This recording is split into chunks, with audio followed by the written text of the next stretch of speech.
Good morning, ladies and gentlemen. We are very pleased to welcome you to AXA's Autumn Seminar. Presenting this morning will be Henri de Castries, CEO, Denis Duverne, CFO, and Claude Brunet, COO. Following the end of all the morning presentations, a Q&A session will take place. Workshops will start after the lunch. They will cover 4 different topics: VA hedging with Denis Duverne, update on US market with Kip Condrum, a member of the board of AXA and CEO of AXA Financials, HR management with Henri de Castries, and the Mexican update on Mexican operations with Xavier de Belfond, CEO of AXA Mexico. We hope you will enjoy your day with us. I leave the floor to Henri.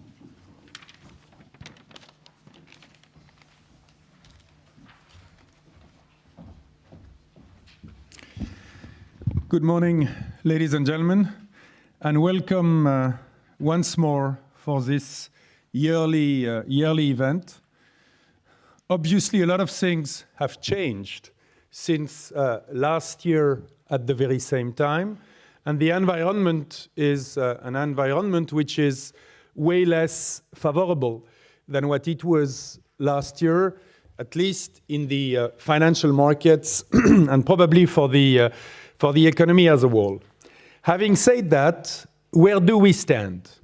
And what we want to do this morning with you is to come back on what is the current situation of the group, where do we come from, where do we want to go, how do we think the current environment is affecting our businesses. So I will start with a very brief introduction.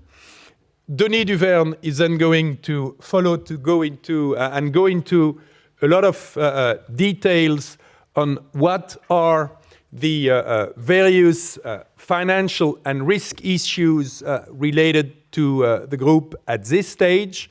Claude Brunet will tell you where we are in terms of industrial operational efforts, and I will take the floor back at the end of this morning session to give you the perspective on the strategic orientations of the group.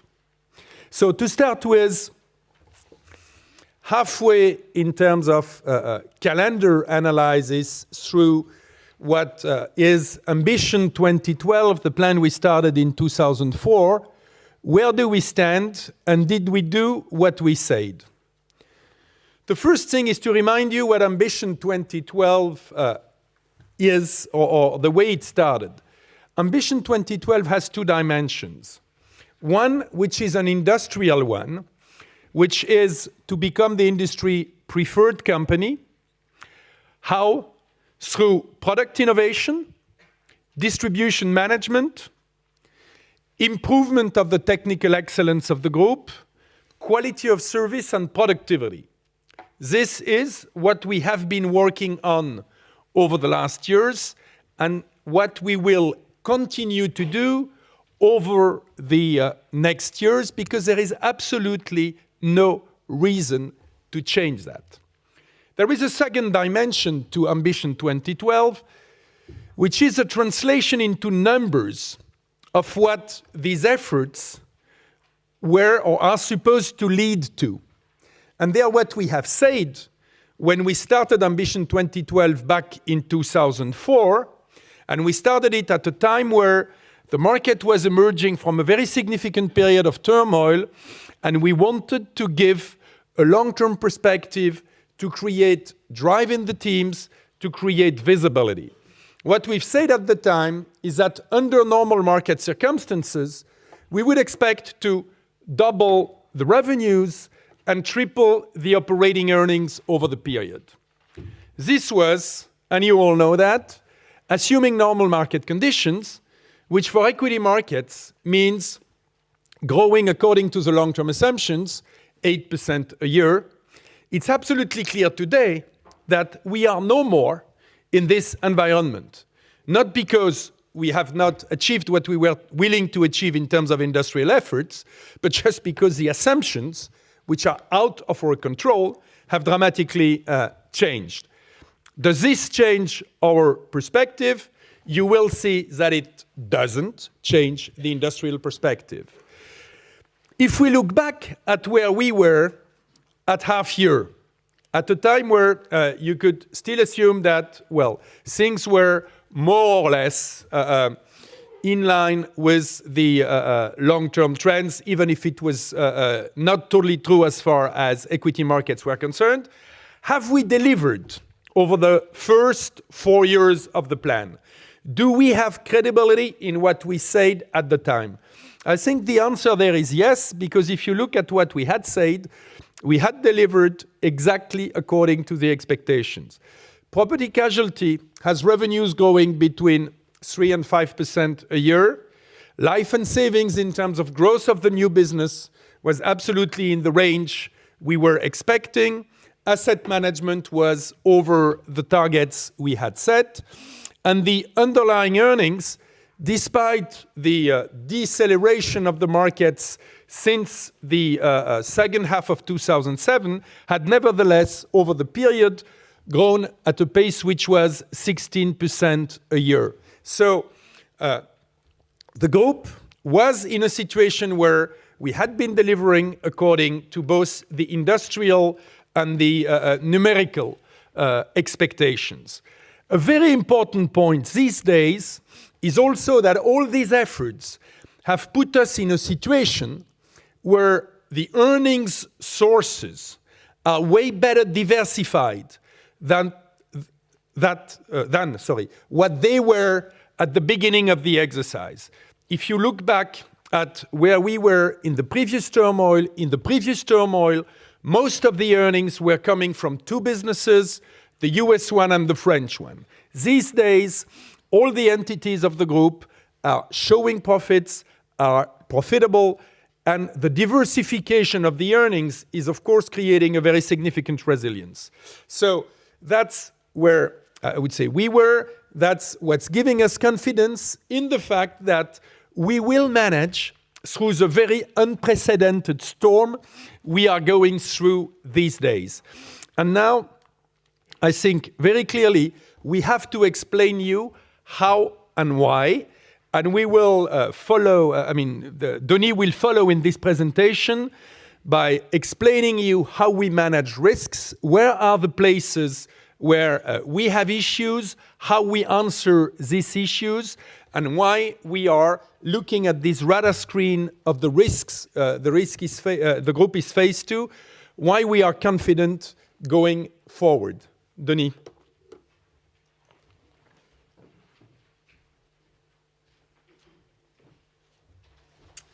Thank you, Henri, and good morning, everyone. I'd like to continue this presentation by going through the radar screen that we went through with you at the beginning of August when we presented our half-year earnings. So we are giving you this morning an update on all the items where some changes have happened since August, i.e. everything except inflation and foreign exchange. Not that anything has happened, that nothing has happened on those two items, but I don't think we need to say anything more than what we've said before. So first, an update on the equity gearing and the general account exposure. We had told you in August that we had put in place a global macro hedge on our equity portfolios with two tranches, one hedge for 5 billion euros and one hedge for 9 billion euros. The one on the 5 billion euro hedge was for a period of 9 months. We've extended it to put it in line with the other one. So the remaining duration as we speak of those two hedges is 16 months. And because the markets have continued to fall, we have put in place an additional protection of 9 billion euros, which has protected us from a fall in the market of 26% compared to the June 30 level. This protection was exhausted about a week or two ago, but we have not put in place additional hedges because the volatility was such that the cost of those hedges was prohibitive. But you can see on the right-hand side of the slide that our net equity exposure after tax and policyholder participation is only 7 billion euros. So we believe that this remains manageable, and we will give you some sensitivities later, I believe, in Henri's presentation. We believe that this remaining exposure is manageable from a solvency standpoint. We've also bought back some of the calls that we had sold to finance the first tranche of the hedges, taking advantage of market conditions. So we have kept a very significant part of the upside on those hedges.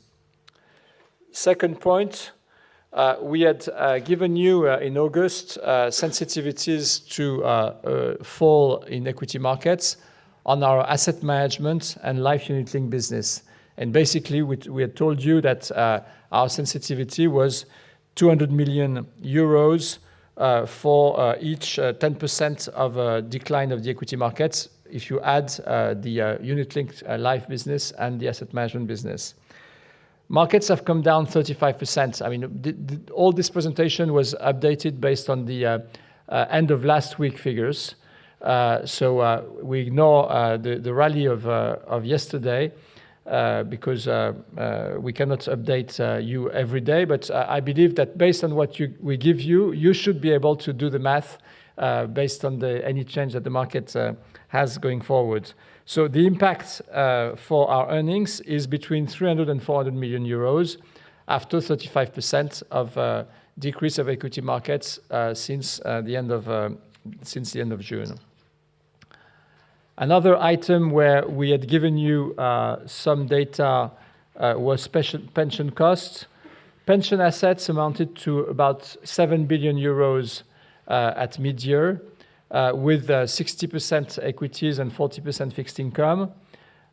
Again, based on the end of last week, there was a decline in the market of 35%. We have hedged during the course of, Monday, a week ago, 20% of the equity exposure against further market falls. In any event, the change will be accounted for directly in shareholders' equity under the SORI options and in IFRS. And because the way our solvency is calculated is based on the old French GAAP, this change doesn't have any impact on our European solvency margin. In 2009, though, because of the way pension accounting works, the fact that the gap between the pension asset and the pension liability has increased by about 1.5 billion euros will mean that we will have an IFRS expense, a P&L hit of around 100 million euros because the expected returns will be calculated on a lower asset base. So all in all, 1.5 billion negative impact on equity, no impact on solvency, no impact on 2008 earnings, but an impact of roughly 100 million on 2009 earnings. Credit risk asset management, you see that we have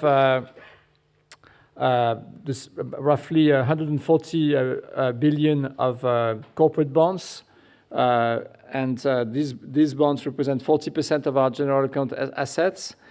When you look at the mix of assets, we have 57% of those bonds that are financials. At some point in September, this was very bad news. Sometime during October, it became very good news because most of those financials have received government support, and we are slightly overexposed to financials compared to the bond index, and we believe it puts us in a good position. The spreads are quite high these days, but we believe that basically we are in a better position with this overweight in financials than if we were the other way around. The rest of the exposure is quite diversified by sector. I don't think I need to go into more details. Looking at the rating of the portfolio, we have an average which is slightly in the upper tranche of the A rating. We have, when you look at the iTraxx, so the CDS index, you see a market view of defaults, which is 173 basis points, while for the same quality of portfolio, you have a spread of 260 basis points. So right now, the corporate bond spreads reflects a very significant illiquidity discount. And when you look, this is the bottom right of the slide, at the current asset spreads versus historical defaults, you see that the current asset spread is significantly higher than the worst defaults in corporate bond history. I mean, we've put that, we've included the 1930s, and you can see that the pricing right now of the bonds is such that the defaults would be higher than the worst period in history, and we don't believe that this is going to happen. So, two messages in this slide. The bond prices reflect a significant illiquidity premium, and as far as the defaults are concerned, they reflect a probability of default which is substantially higher than what we have seen in the 1930s. On the liability side, we wanted to show two pieces of information. On the left side of the slide, you will see that our guaranteed rates have continued to decline. I believe that in 2003, we have given you the information that we were about 3% average guarantee on the portfolio. We are now at 2.7%, and this ratio is declining for the in-force. And so, because we are selling less and less guarantees on the fixed side of the products, so we are not too concerned with the current situation with very low long-term interest rates, because we have low guarantees on the portfolio. Secondly, from a duration matching standpoint, we've always been quite conservative there with a very narrow duration mismatch. It was half a year at the end of September 2008 on the life side, and also half a year on the P&C side. We've been also hedging convexity, which means that a reduction of 100 basis points of the long-term interest rates, of the 10-year interest rates, would only increase our duration gap by half of a year, because we've hedged the convexity. So all in all, we are well prepared to withstand the current period of very low long-term interest rates.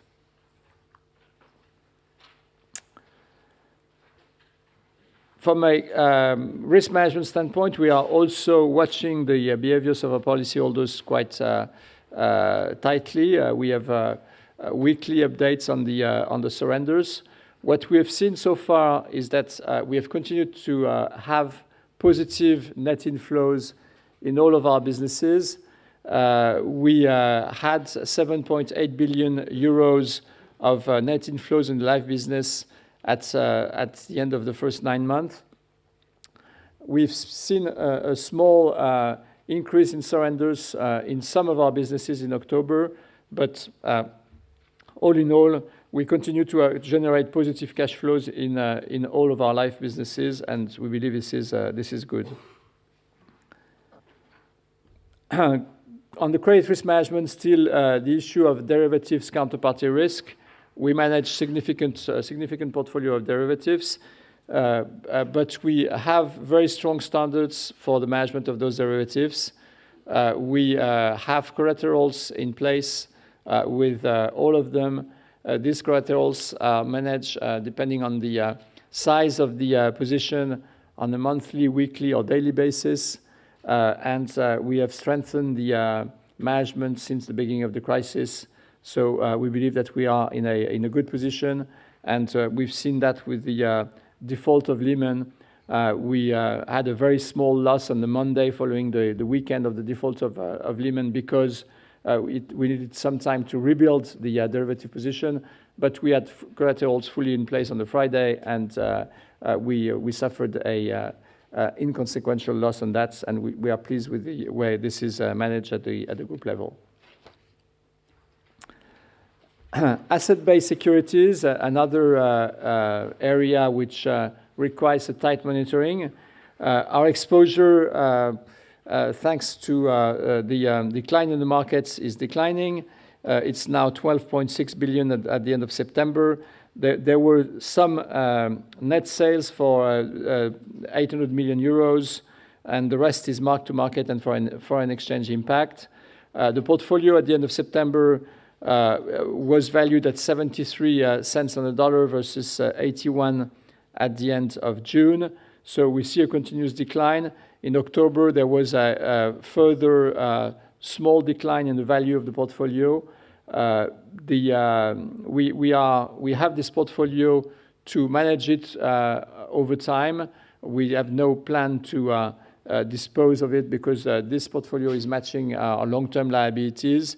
We have not seen a significant increase in defaults, so we don't have any significant worry as far as the management of this portfolio is concerned.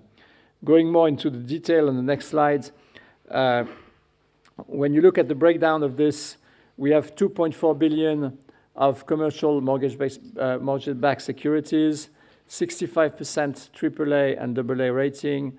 The US represents 65% of the portfolio, which was built over a long period of time.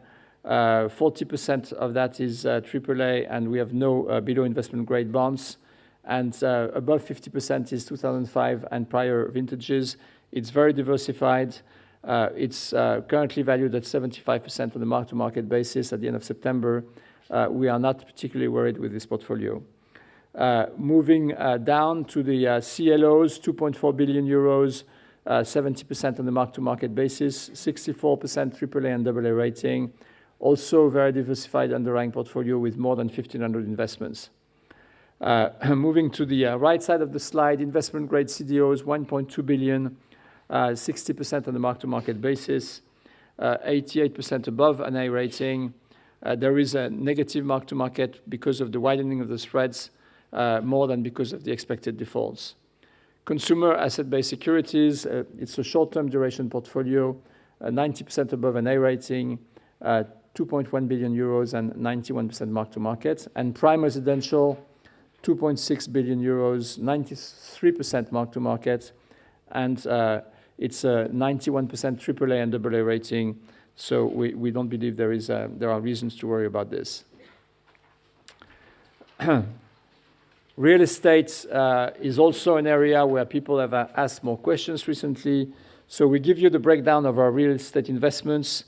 We have 19 billion euros of real estate. The two biggest portfolios are France and Switzerland, 9 and 5 billion respectively. We invest in the markets where our insurance operations are located. It's essentially commercial portfolio, office and retail, and more office than retail. Very little exposure to residential except in France and Switzerland, where this represents 20 and 40% respectively. On the French portfolio, the asset sales realized in 2008 were done in line with the year-end 07 valuations. We expect a decrease of valuation of 6 to 7% at year-end. On the Swiss portfolio, the 2008 sales were done above the 2007 valuations, and we don't expect a decrease in the portfolio value by year-end. You see a 1 to 2% increase in the portfolio value. So, on both sides, we have commercial leases with an economic maturity of 3 to 4 years out. So we believe that those portfolios are high quality and reasonably well protected. And we don't have any exposure or any significant exposure to the most hit market. We have 1 billion in the UK, and our US portfolio is made of 2 buildings between 6th and 7th Avenue, with a very low book value. The mortgage loans and other portfolio, 14 billion euros, essentially in Germany, Switzerland, and the US. In Germany, it's 95% residential and in the participating portfolios. In the US, it's 2/3 commercial, 1/3 agricultural, with conservative loan-to-values and also conservative debt service coverage. In Switzerland, it's also mainly in participating funds and primarily residential, and we have a limited exposure to US agency pools. Another topic that people have worried about was DAC assets. Again, we refer back to our August presentation. We had given you the sensitivity with markets down 35% compared to their June 30 level. As expected, we have an earnings hit of between 200 and 300 million euros. And for 2009, because we are using this return to the mean method, even if markets were flat in 2009, we would have a 100 million hit in the US. And you see there the sensitivities to either rebound or further decline in the equity markets in 2009. Solvency I, here nothing, not much news. We've given 2 weeks ago our solvency position at the end of October of 135% in Solvency I. We have a surplus of 7 billion euros, and we have 3 billion euros of sub-debt, which is not taken into account in this calculation. We give you on the right-hand side of the slide the sensitivities. Decline of equity markets, further 20% would cost us 8 points. A default rate in our credit portfolio of 1%, 1 point.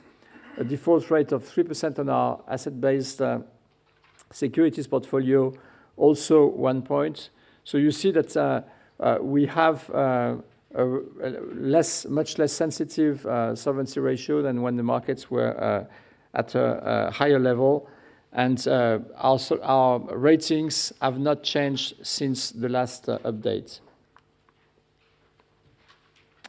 Solvency II, just a little more detail on the QIS4. The figures, there is no update on the figures. We are not giving you an update at the end of September, but it's just more granular information on the ratios at the end of December 2007 and at the end of June 2008, showing that Solvency II gives us a significant benefit of diversification, 43 points, and showing also that the biggest risk in our balance sheet is the financial risk, which represents 63% out of a total of 143 before diversification. On the right side of the slide, you see that at the end of December, the equity risk was representing 47% out of the 63. And when you look at the next slide, at the end of June, you see that post-hedging, the equity hit is only 37% compared to 47%. I don't think we need to go into more detail on Solvency II. You have those slides, and you can ask questions if you have at the end of this session. Now moving to the debt, gearing, and liquidity.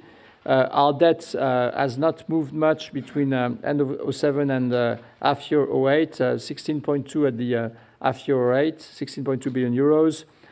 You see that we have a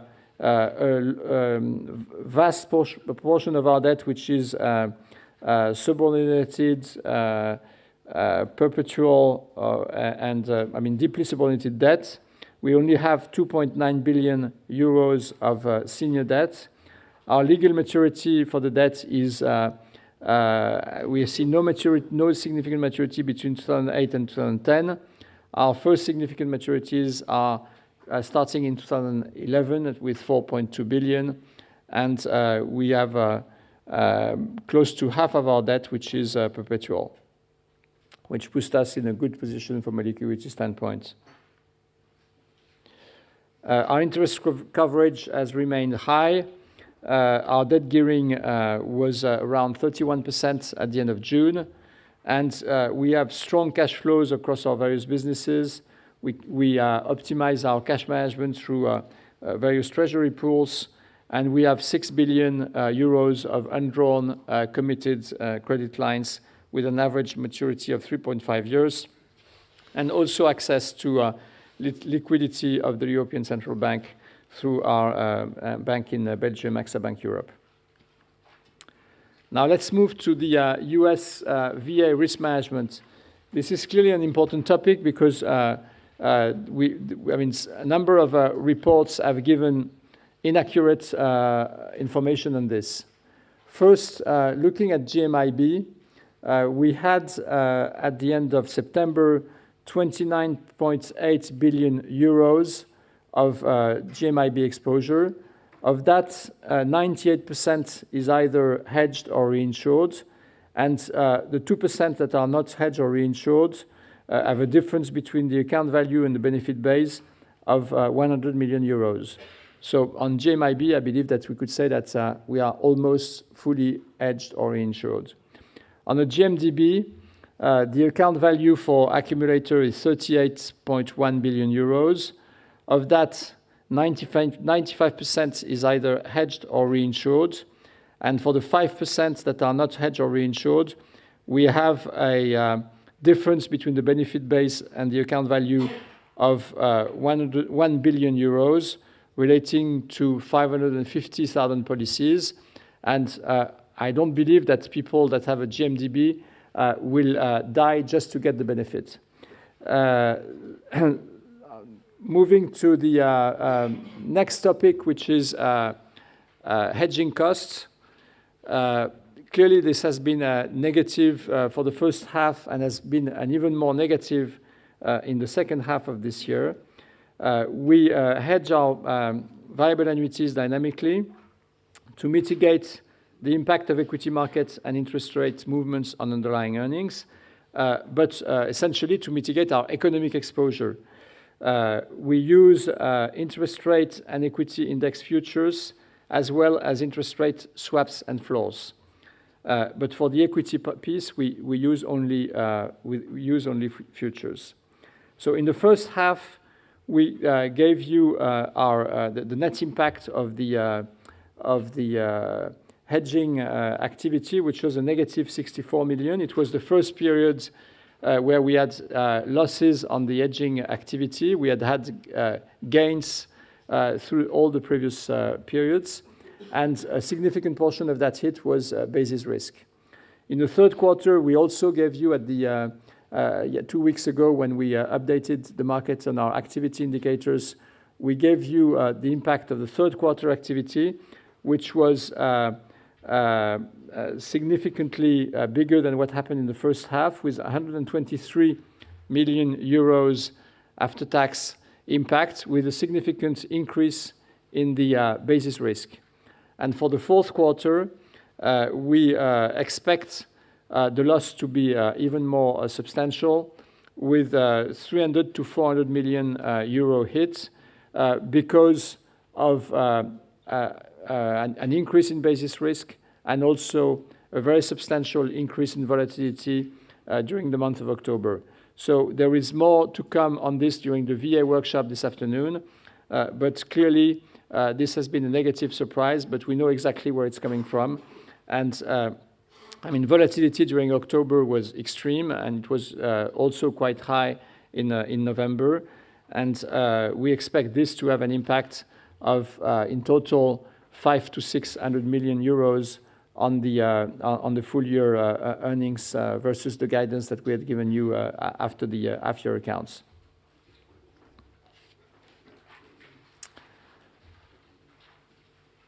To mitigate this risk and avoid this to be a recurring event, we have looked in detail at the risk drivers, and again, we'll give you more on this afternoon. The two risk drivers are the fit between the indices and the portfolio of separate accounts, and secondly, the performance of the underlying separate accounts versus the benchmark for the basis risk. So we have put in place an action plan which starts to kick in essentially in November with on the in-force a move to more allocation funds and index funds, an elimination of the funds with a high tracking error, and a new product which has just been launched, which is Accumulator 8.0, which reduces the policyholders' benefits and increases the pricing and reduces the fund choices. So the action plan has started to be put in place in November. It was, a significant effort between June and October. We have actions that will continue to develop during the end of this year and the first quarter, and we believe that we should be in good shape at the end of the first quarter. Another question that was asked a lot in the last several weeks was the issue of solvency in the US. The US solvency rules are based on conservative statutory reserving requirements, and we have had to inject $3 billion of capital during the recent periods. $1 billion to take into account the higher amounts at risk and the lower value of the admissible assets, because we had AllianceBernstein shares as part of the solvency of AXA Equitable, and these shares have dropped in value dramatically. And $2 billion, which injected in AXA Bermuda to fund our new business and optimize our capital requirements, because the requirements in Bermuda are less stringent than they are in New York. This capital injection has no impact on our group solvency. This was done with the financial flexibility that we have within the group. Now, to do a recap on the impact of all those news on our underlying earnings, we had said that in August that at the then market conditions, our underlying earnings would be in line with the previous year. So you could have assumed 4.9 to 5 billion euros. If you take into account the lower asset fees that I've mentioned earlier, the DAC amortization that I've mentioned earlier, and the VA hedging impact, you get to 3.6 to 4 billion euros for year-end 08. So that's, I would say, what we have given in the press release this morning, and this should not come as a surprise to many of you. When you look at this, you could analyze it in the following way. On the P&C, we continue to have good news. So we are, the trends that you've seen in the first half, barring December storm in Europe, should be good. In life and savings, we have the combination of lower asset base, which is going to impact us also next year, and DAC unlocking and VA hedging costs, which is essentially non-recurring. And on asset management, we have a lower asset base. So for 2009, we will continue to have the impact of depressed asset base, which will have more impact than in 08, because the average for 09 should be lower than the average for 08, with the impact of the decline of the market during this year. But some exceptional factors like basis risk and volatility should recede. And I will hand over now to Claude Brunet. Yeah. Thank you very much, Denis. What I suggest is that we should slightly change the program, since Denis has managed to do the presentation slightly faster than what we were expecting. What I would suggest before taking a break is to open the floor for questions on this part of the presentation, because I think this is going to enable you to have prompter answers. So I suggest we take something like 15, 20 minutes of questions at this stage before moving to the next part of the presentation. So if you could have, but I think we probably need the mic to put people in a comfortable situation to raise questions. The mic is coming.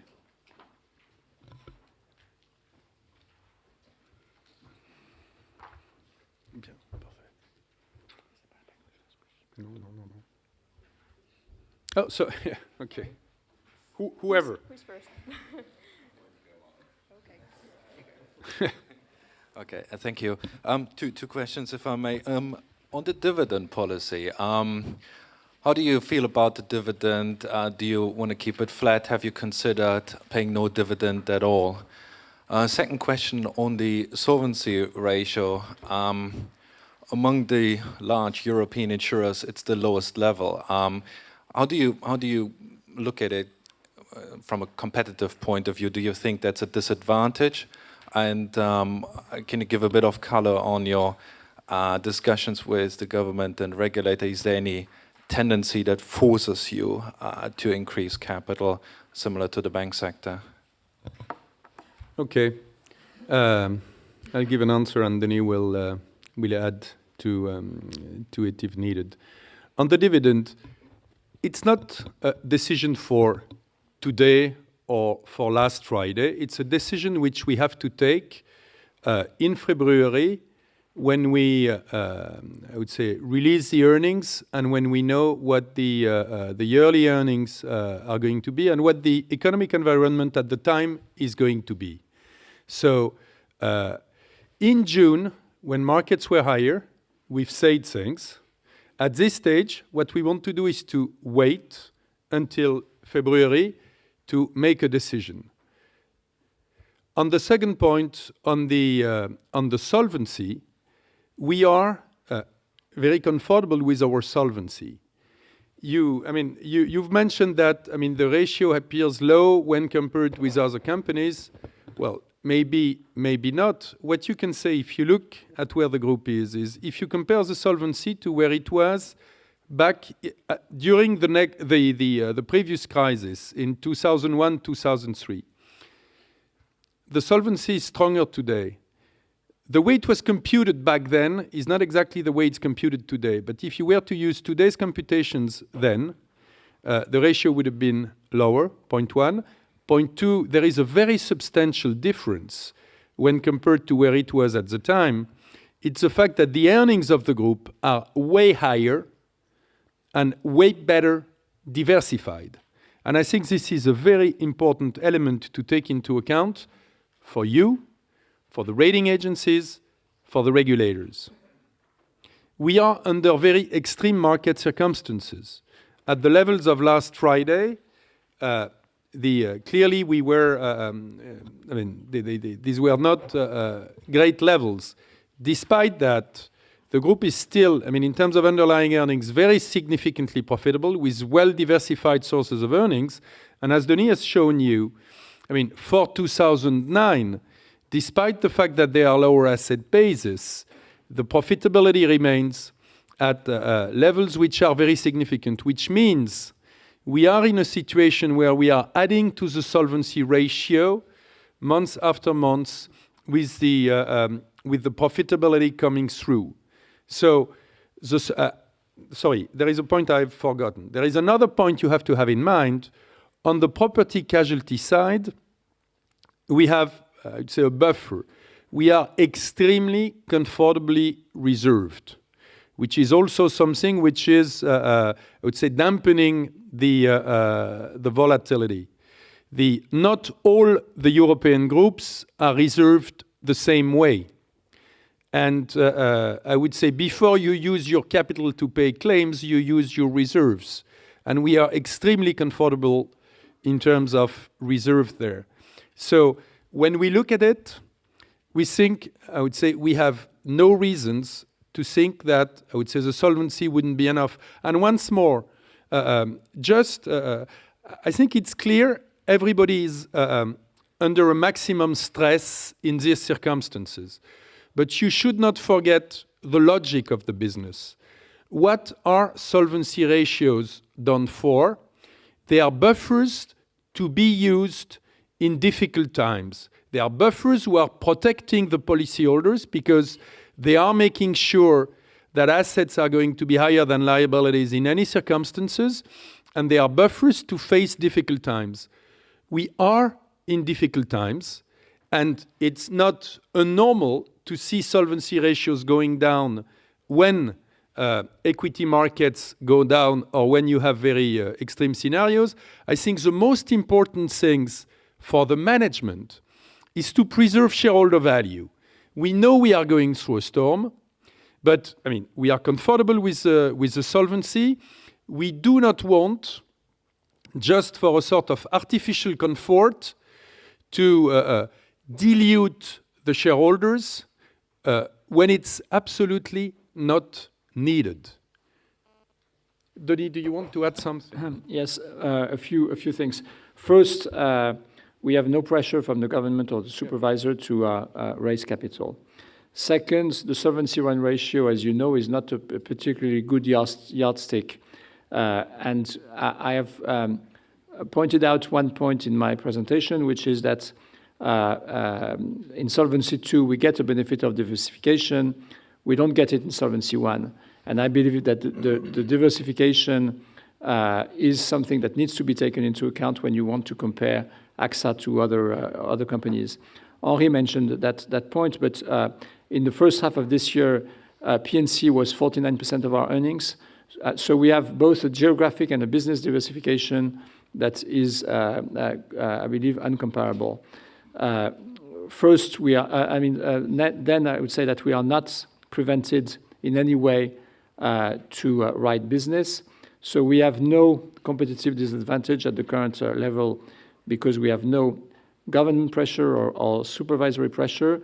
We are not in a position where our business, our ability to write business is constrained. Last point to echo what Henri was saying, on the P&C side, our conservatism in reserving is not taken into account in Solvency I, whereas it's taken into account in Solvency II.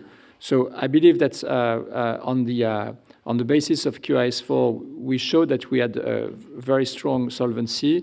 It's not currently reflected in the yardstick, but it gives us, and I would say many people, comfort that we remain in a good position. Yep.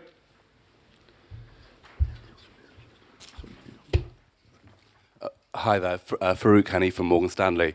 I've got 3 questions.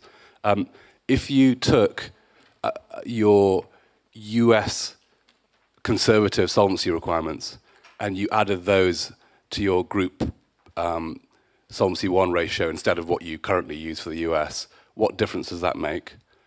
Secondly, fungibility is just a major issue when we talk to lots of companies.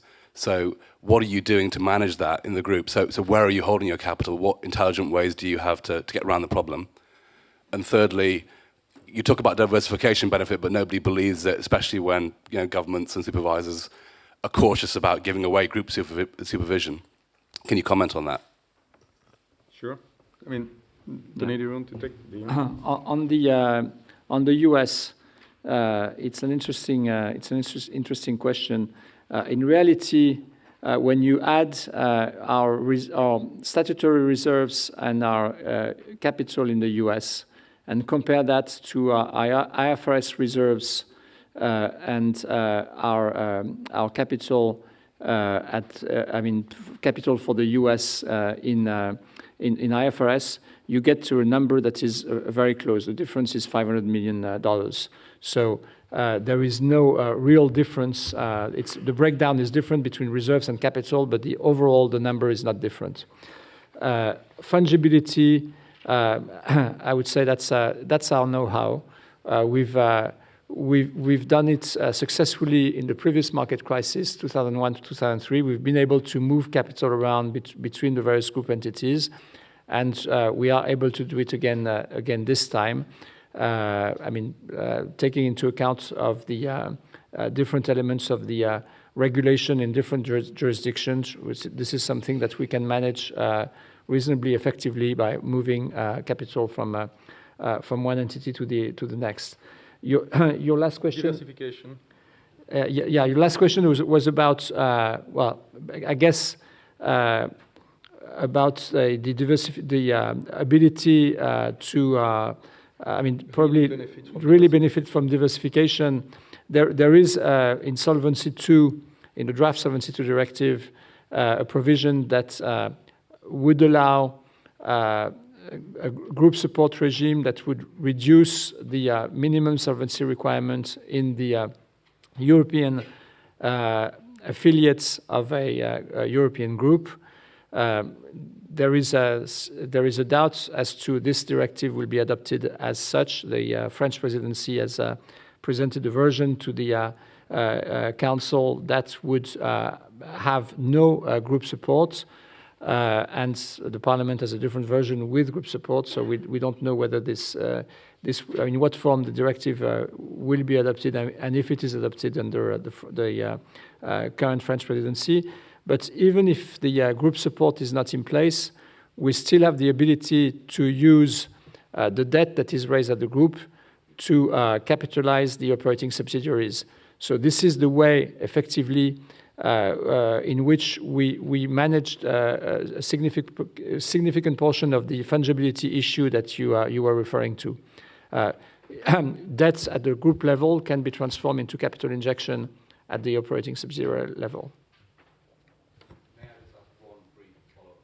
Sure. If you had a choice about where to keep your money geographically, where would you keep it? So I repeat the question because the mic was not on. If we had the choice where to keep the money geographically, where would we put the capital? The group level. I think at the group level. And that's what we are effectively doing, because our policy with our operating subsidiaries, and a number of CEOs are in this room, they know that we are maximizing the dividend. So we are keeping the solvency at the group level because this is the way we can use the fungibility the most effectively. Thank you. And once more, don't forget just to add a very brief point on diversification.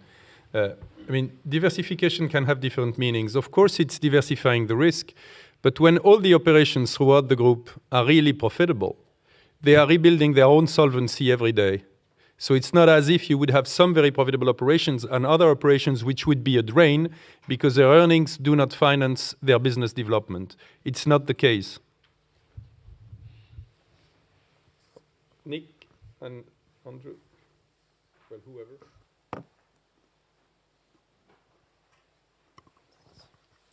Nick Holmes at Nomura.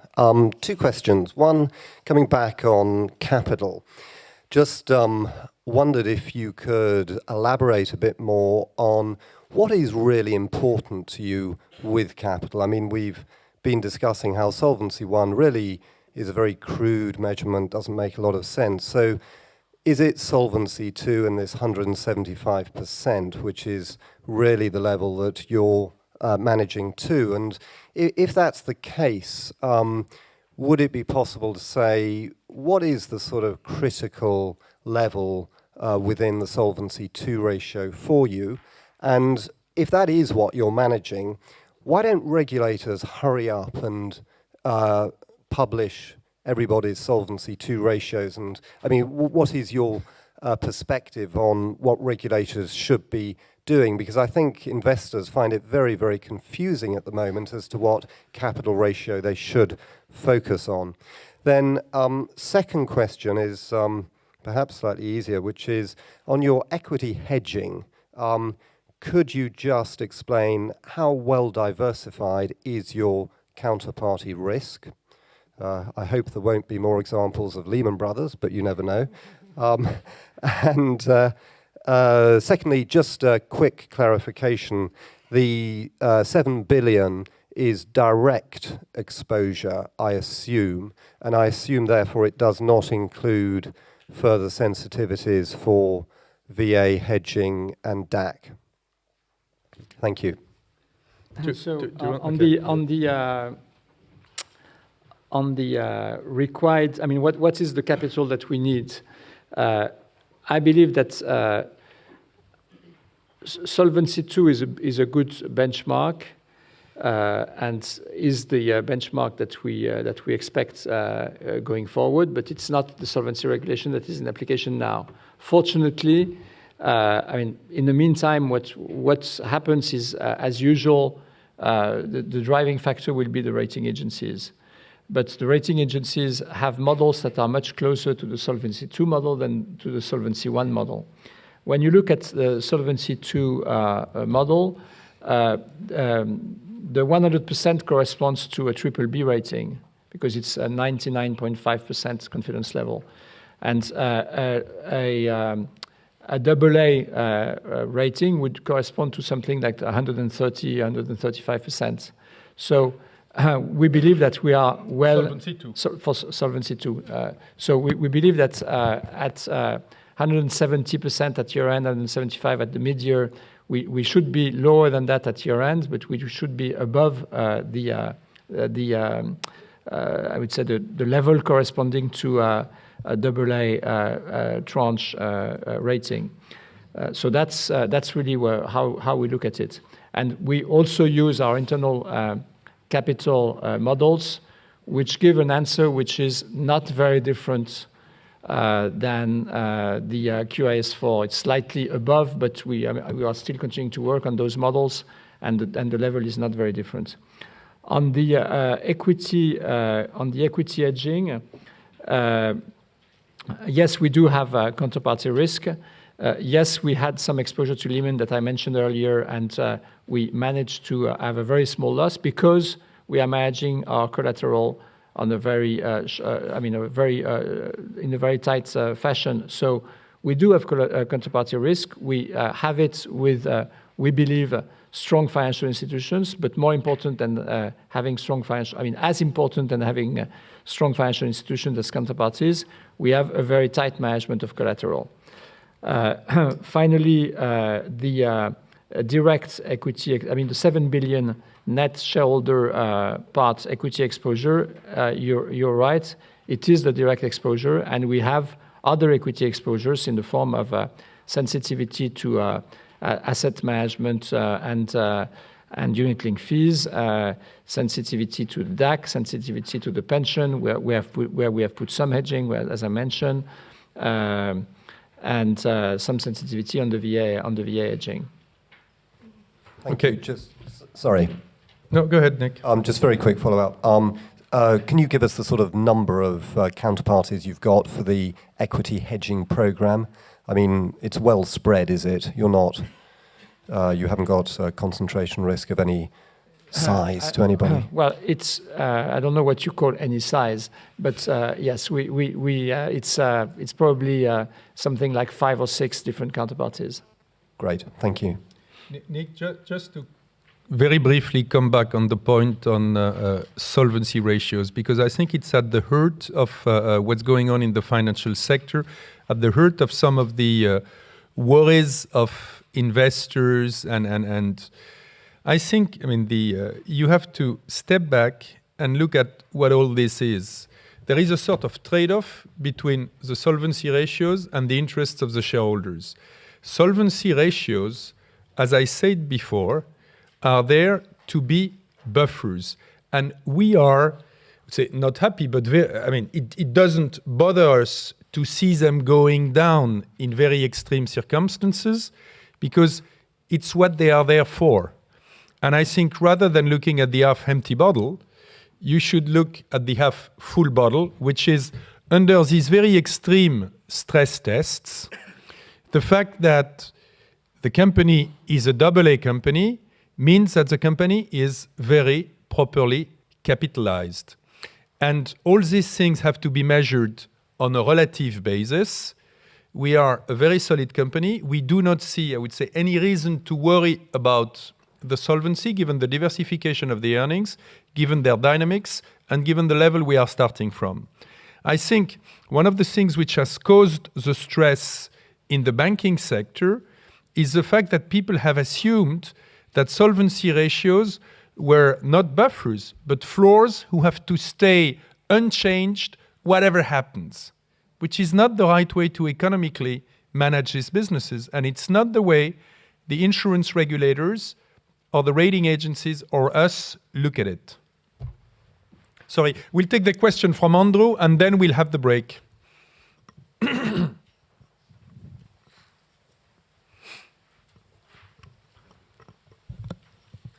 Hello, it's Andrew Green at Citi. 3 areas I just want to explore. You haven't talked at all, you've talked about underlying earnings guidance, but not talked at all about what's going on to your IFRS equity or your embedded value. I wonder whether you could give us a bit more information about that, particularly impairments, etc. Secondly, just looking at the amount of capital you've put into the US, the 2 billion element into Bermuda, could you talk about that in relation to the fact that your VA exposures, which are not reinsured and are not hedged, is only 2.3 billion? Seems a rather large amount of capital to cover that exposure. And finally, could you talk a little bit more about low interest rates? If we go into this sort of Japan-style deflationary slump, at what point do the earnings really begin to get hit on the investment margin? I mean, clearly for a time you can sort of live off the fat of investment gains on the bonds. Okay. Do you want to start? Yeah. Well, we are not prepared to give you any guidance on EV at this stage, and nor are we prepared to give you any further guidance on equity than the information that we've given you on, for example, the pension impact or things like that. On the U.S. capital, I want to be clear again. The U.S. The 2 billion we've injected in Bermuda are to write new business in a more in an easier solvency regime than what we have in the U.S. And why it's 2 billion is because we want to write a significant amount of new business, as we do. I mean, we've been writing something like 12 billion euros of VAs each year. So we inject 2 billion because we need a substantial amount of capital to write to write a significant amount of new business. This has nothing to do with the fact that we have a portion that is unhedged or reinsured, because this is so inconsequential that this doesn't drive our capital requirement at all. And lastly, on the interest rates environment, well, yes, it's true that we have low long-term treasury interest rates. We invest on average in a single A plus credits, and I believe that the spreads are such that at least short term, our reinvestments are not diluting the investment margin that we have. And I believe that, I don't know how things will pan out 1 year or 2 years out, but the amount of cash flows that we have to reinvest each year is not a huge amount. So if anything, the impact would be something like 20 basis points a year if we had very, very low interest rates. So it's not something that is worrying me, at least for the next 3 years, and then we'll see. And if I may add something to what Denis just said, on the short-term end of the curve, the fact that interest rates go lower is probably better for our business, because one of the main sources of competition these days is the fact that in very uncertain markets, when short-term interest rates are still attractive, which is no more the case in the US, but it's still the case in certain countries in Europe, is leading some of the clients to prefer to be in short-term deposits rather than to go for long-term products. With short-term interest rates going down, this is going to progressively incentivize them to make a decision to go into more long-term products, which should be a benefit for us. Sorry?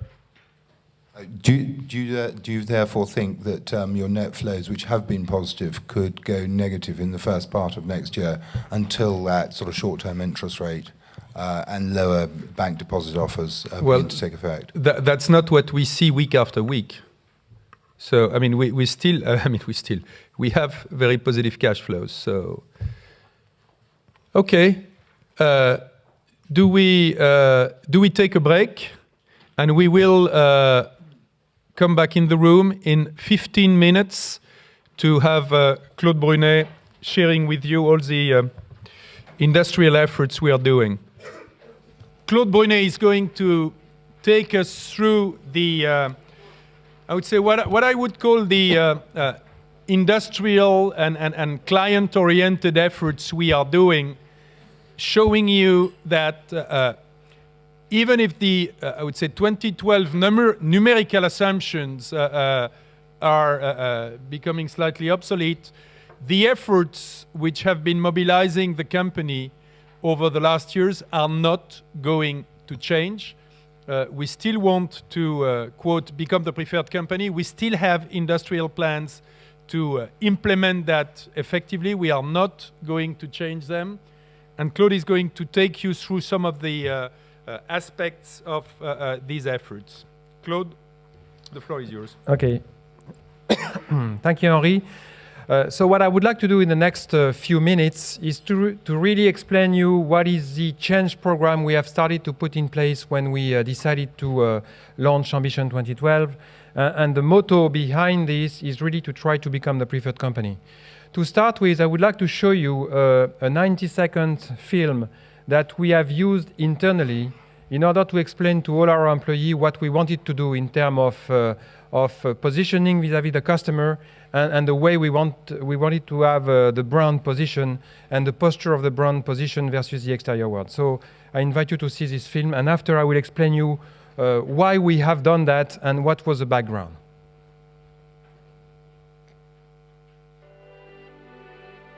This is what people must think. We work in an industry where promises are not kept, so customers will never believe that we have their interests at heart and that we're transparent. Our customers must think that we're not completely committed. We would be wrong if we said that we'll always be focused on being attentive, available, and reliable. So we've got to tell it like it is. We understand people. We know the way things work. Customers are never going to have faith in us. It would be naive to think that we can change people's minds and make a difference. This is what people must think. But at AXA, we're redefining standards. This is what people must think. We can change people's minds and make a difference. It would be naive to think that customers are never going to have faith in us. We know the way things work. We understand people. So we've got to tell it like it is. We'll always be focused on being attentive, available, and reliable. We would be wrong if we said that we're not completely committed. Our customers must think that we have their interests at heart and that we're transparent. So customers will never believe that we work in an industry where promises are not kept. This is what people must think. AXA. Redefining standards. Okay, so what I will focus on now is to explain you the background behind what you have seen on the screen. When we decided to launch Ambition 2012, we said we wanted to become the preferred company of our industry. And when you think about it, what means preferred? Preferred means that we have to build a compelling difference versus our competitors that is compelling for the customer. And then we have to put behind the name of AXA the content that will make the customer thinking that we are occupying a territory that is different from our competitors.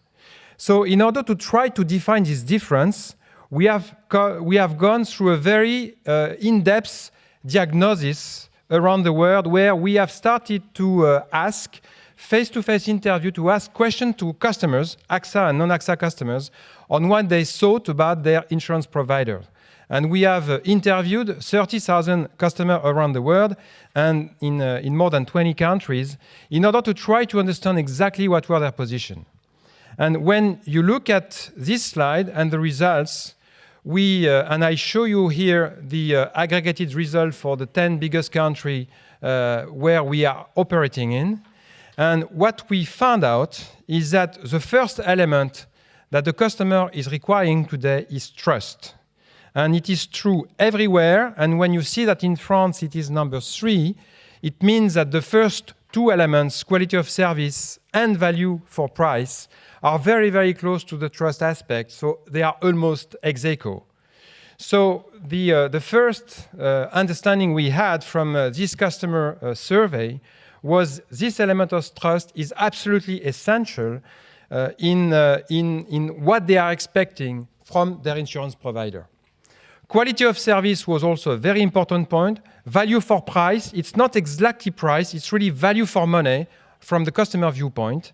And also a good understanding of their needs so that they can be advised by the right provider whenever they need.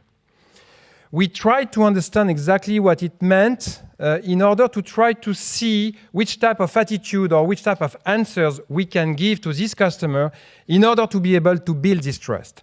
And what we have seen is that the various elements that they were looking for is coming to 3 simple words. They would like their insurance provider to be available, attentive and reliable, and you can see the definition of these 3 words in the middle of the slide. And these elements into the customer mind will help them to have trust in their insurance provider. When you think about it, it's not something that is very, very striking because we all know that we have stereotype in this industry. The small print that everybody knows that are existing today. We know also that customer very often says, when I have a claim, I will be paid properly, on time, quickly? Will be necessary for me to discuss my payment or not? When we have investment contract and when there is a big turmoil like the one we have now, the question from the customer is, I have made the right choice. Should I change? I need to have contact with my provider to have that. And we know these things are not happening on a consistent basis all the time. This is why this trust is not there. So there is clearly here a message from the customer, which is a lack of credibility of the industry, which in fact had a consequence not building trust or not to have built trust in the last few years. The second thing we looked at is the view of our employee and the view of the distributors. Because if we wanted to drive a change program, it was very important to understand what was our employee point of view and what was the distributor point of view. For that, we have asked and we got answers from 85,000 of our employees when we have done this survey in the last November 2007. We proposed on the questionnaire 12 attitudes, and they could select 3 attitudes answering to the question, if you were a customer, what would make you choose AXA tomorrow? And the result is 51% of these 85,000 employees voted for available, and you can see the result for attentive and reliable.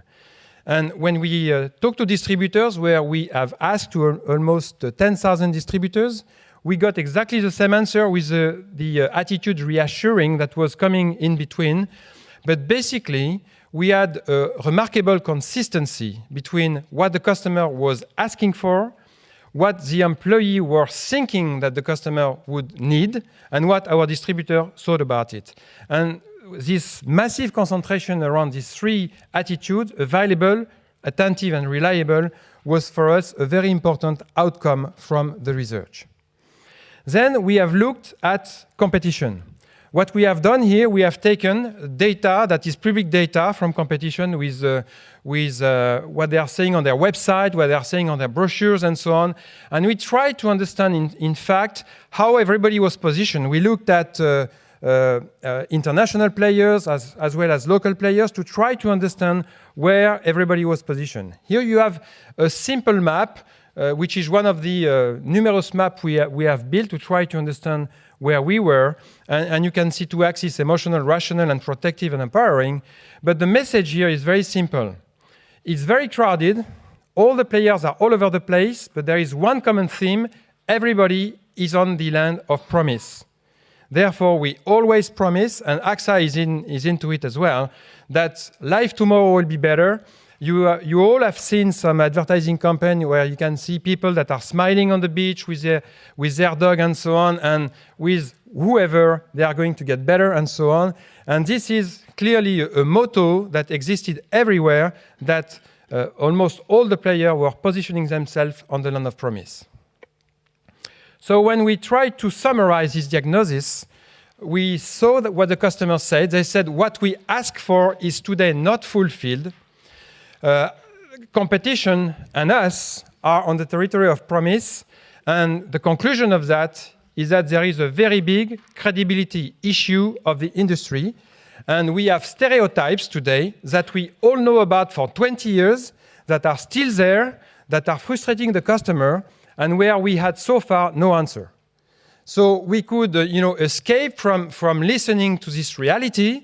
What we have decided to do is to listen to it and to try to tackle it, and therefore to adopt a positioning that will address this issue. Maybe a quick definition of what is a brand positioning. A brand positioning is a territory that AXA will occupy, and this territory should have three characteristics. The first one, it has to be relevant for the customer, of course. The second one, it has to be different from competition. And the third one, and it's a very important element if we want to drive a change program, it has to be seen by our employee as achievable. Otherwise, we may dream, but we will never be able to make it work. So the positioning we have decided to adopt is this first phrase that you can see on the chart. And ideally, we would like the customer in 2012, if we are the preferred company, to say AXA is a financial protection company that continuously works to prove it is worth trusting. But if we want to reach this outcome, we have to break the code. We have to kill the stereotypes I have talked about. And therefore, we have to go in the territory of proof, not in the territory of promise, and genuinely commit ourselves to do what we say, to say what we do. And this is a key element of what I'm going to explain to you now, to start with this new brand positioning that we have started to launch in June, starting with France. So we said, if we want to differentiate from competition, which is one characteristic of a pertinent positioning, is we have to quit the land of promise, and we have to go to the land of proof, and I will explain you in a minute what it means. The second point is we need to be sure that our employees and distributors will see this move, this change, as something reachable. And here I would like to share something with you. Is in the questionnaire we have sent to them, we have asked a second question, which is different from the previous one. What would make you proud of AXA tomorrow?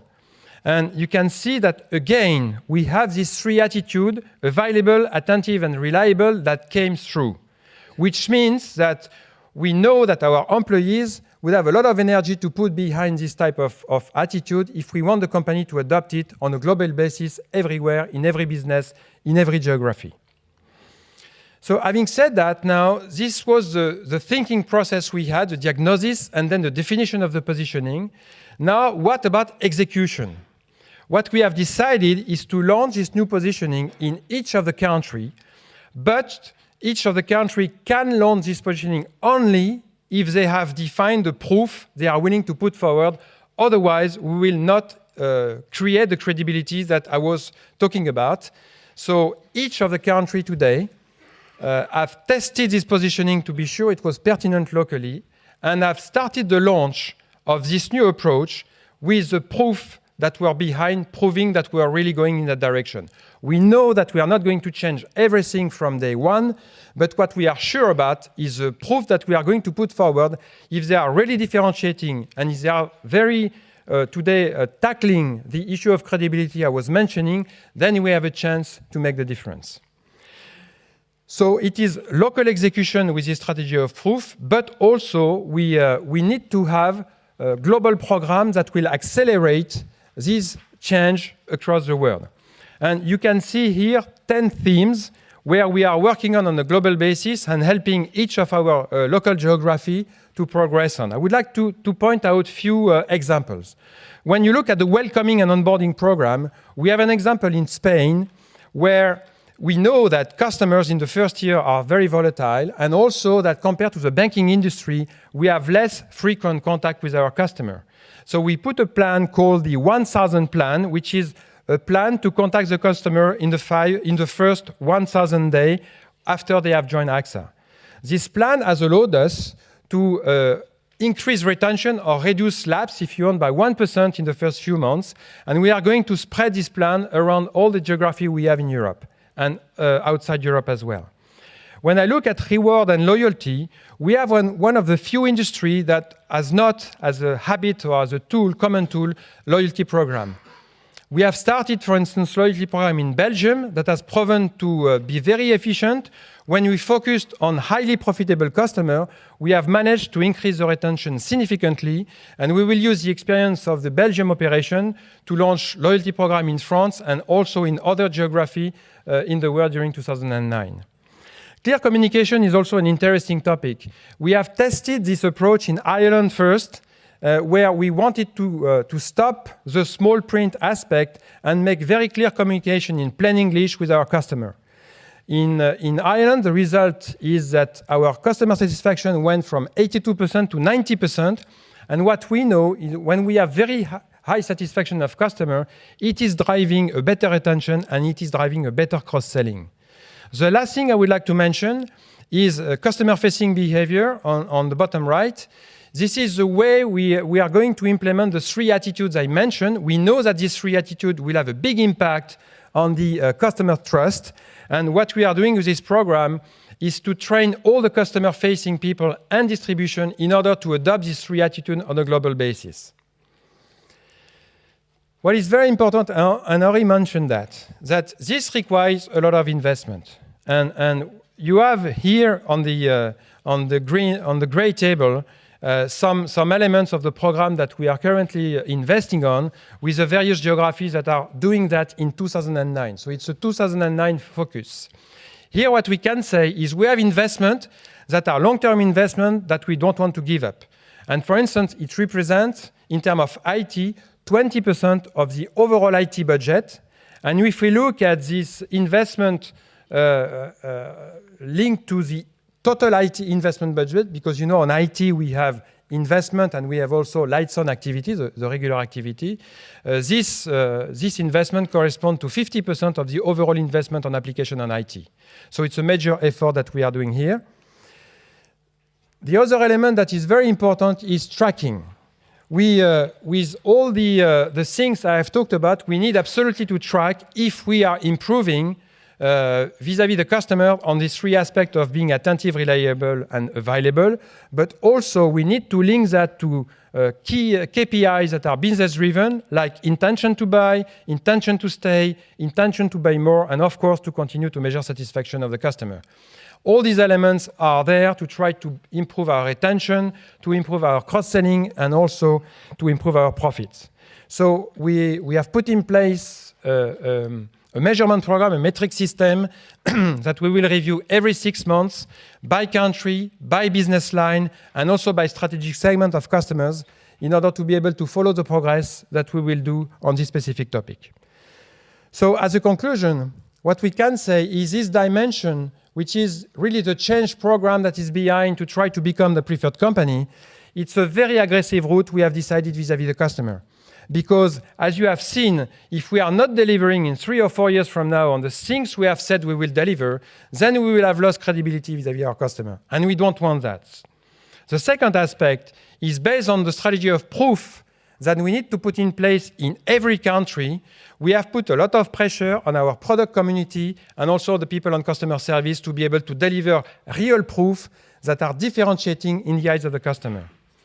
The third point is we are going to measure progress because we cannot manage this type of program without a very strict measurement system that will allow us to understand if we are progressing and what is the impact on revenue and profit. The fourth one is this investment, this long-term investment, we are willing to do it within a flat budget, which means that we are working a lot on productivity to take out costs to be able to finance this long-term investment without increasing the cost base. And the last element is that the current environment vis-à-vis the customer is putting our brand positioning today even more pertinent, because we know that the trust aspect is becoming more and more critical in the eyes of the customer. And the fact that we have decided to go in that route is giving us reassurance that at least we have taken the right decision, but now we have to deliver on these very specific points. So this is what I wanted to share with you on the industrial aspect of trying to become the preferred company, one very important aspect of Ambition 2012. And now I will pass the mic back to Henri de Castres. Thank you very much.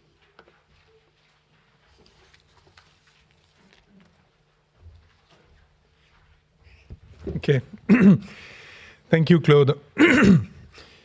Before moving to the last part of what I want to share with you, I want to insist on what Claude has said. To many people, these things appear as being, quote, soft issues.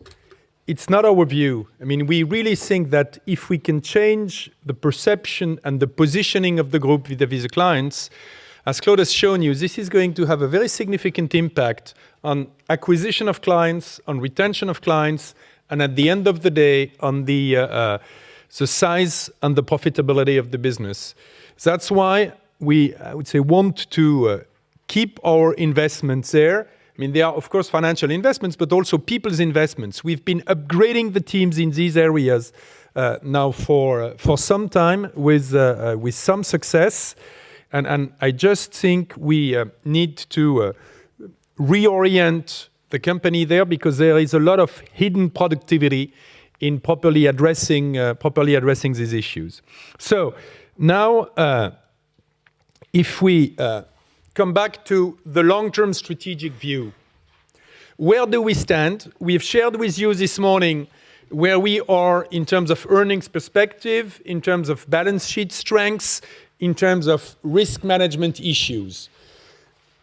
What sort of view do we have about our future within the sector and within the world? Just coming back briefly to why do we say that we think that the 2012 assumptions are obsolete?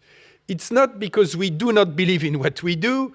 It's just a very mere fact that equity markets, as we all know in this room, are not exactly the same as what they were 2 years ago. On this chart, what we've put is what would have been the normalized long-term trend, and where do we stand?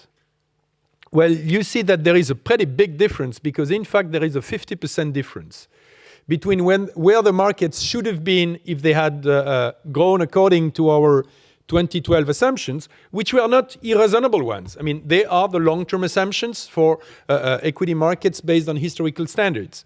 So the markets are 50% lower, and that's what is explaining the fact that on life and savings and asset management, we do not have exactly the same view. But more specifically, what we wanted to share with you is, why do we say going forward that the assumptions are obsolete? We've put a very simple computation, which is by how much would markets have to go up to recatch the line. Markets would have to go up 35% each year for the next 2 years, and then 8% a year. We do not see that as a realistic assumption at this stage. Maybe it's going to happen, but maybe not. And that's why, let's say, we want to manage against realistic goals, because if you have unrealistic goals because they are based on an environment which is no more the environment, the teams are not really under tension. I mean, you want to have dedicated teams having ambitious but achievable goals. If you keep goals which are obsolete, I don't think it's very motivating for the teams, because they know it's too far away. So we have to somewhere reset the assumptions and be sure that when we will reset them, they will be reset at ambitious levels. And I just wanted to come back to that to show you why we were there. Now, I mean, look at what's going to drive the business in general. What's positive, what's negative. The fact that longevity continues to increase is, I think, neutral. neutral to positive. It's creating more issues for the people who want to prepare their retirement, so it's probably a slight positive. It's not dramatically changed with what we were seeing before, but it doesn't have a substantial positive impact reinforced in the current environment. There is one negative effect in the short term. What we hope is that we will see wealth expansion in the world. The first outcome of this crisis has been to destroy a very massive amount of wealth. So that's the negative view short term. Having said that, if you look at what is this going to translate into? Well, if anything, the savings gap has increased. People will have to save more. And that's what we call the widening pension gap. The savings rate in the US will have to go up.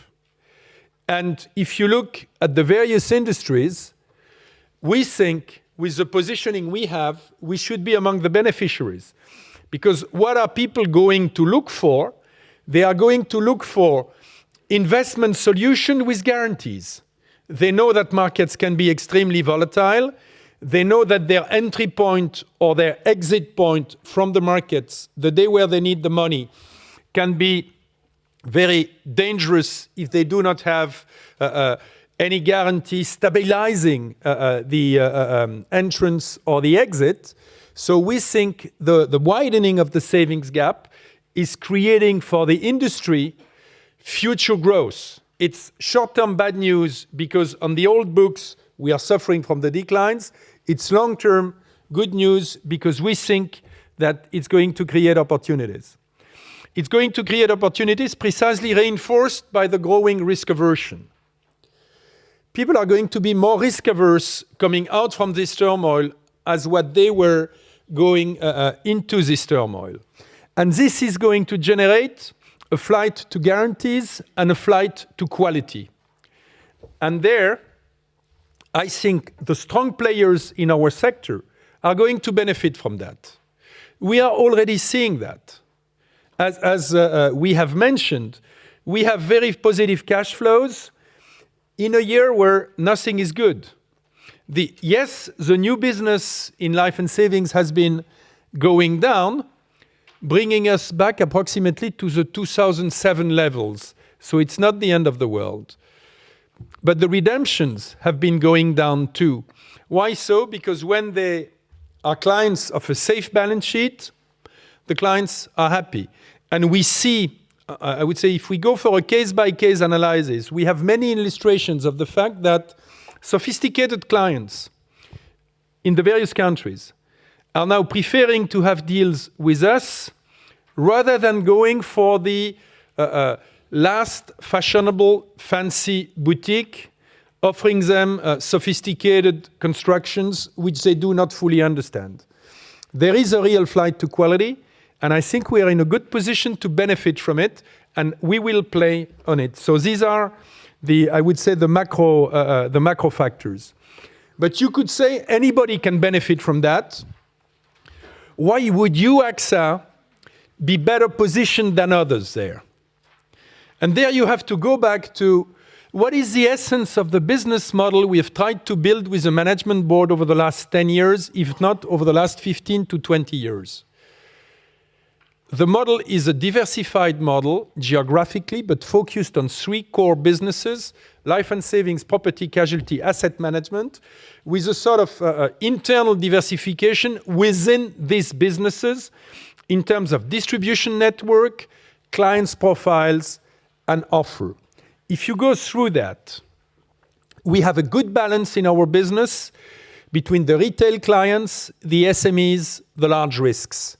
It's diversifying the risks, both in property casualty and in life and asset management. On distribution, we play on the 2 possibilities: proprietary, non-proprietary. Proprietary is approximately 50%, slightly less. Non-proprietary is a little less. Why is it important to have both? Proprietary sometimes is more expensive to manage, but on the other hand, it's more resilient in stressed times.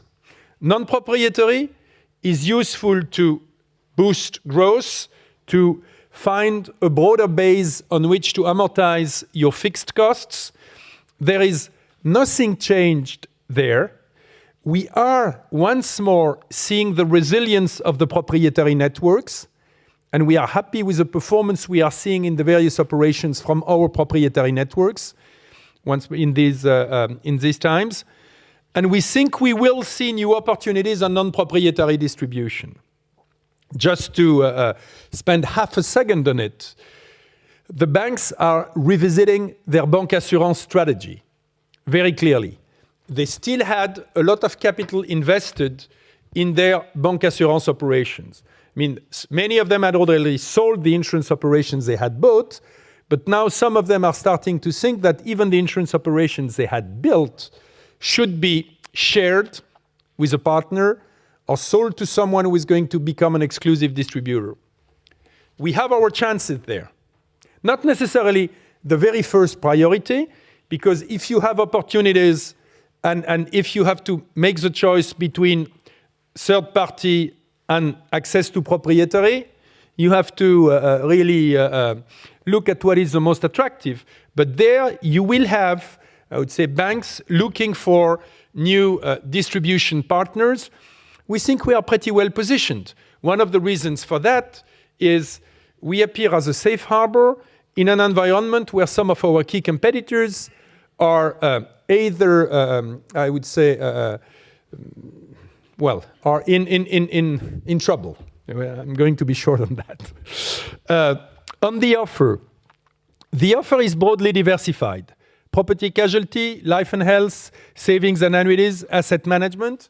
What we want to do is to improve the quality of the offer. And Claude has been sharing that with you. There is no entity within the group where we are not thinking about the way we can enhance the offer, building on the current market environment. And one of the areas where we can enhance the offer is to put in place at group level the strategy which has been very successful in Belgium and in the Northern European region, which is called the pump-in, pump-through strategy. We have the ability to offer short-term deposits to our clients, which we then transform into long-term savings products. Interestingly, Freddie would tell you that in the Benelux these days, AXA Bank Belgium, which is a pretty small entity, is receiving very significant amounts of money from people who do not trust the banking system anymore. Because the banking system in Belgium has been going through some issues, as we all know. And there, our ability to pump in money is reinforced. And we want to continue that. Asset management, same thing. Yes, it's a very tough year. Yes, we have some real performance issues in some of the operations. But overall, we think the proposition is still valid. The combination of insurance knowledge and asset management knowledge remains a very good positioning if we want to have an attractive offer and if we want to convince clients that we have something more than others. One of the points where we want to evolve in what we do is we want to reinforce the guided architecture aspect and the sub-advisory aspects of our models.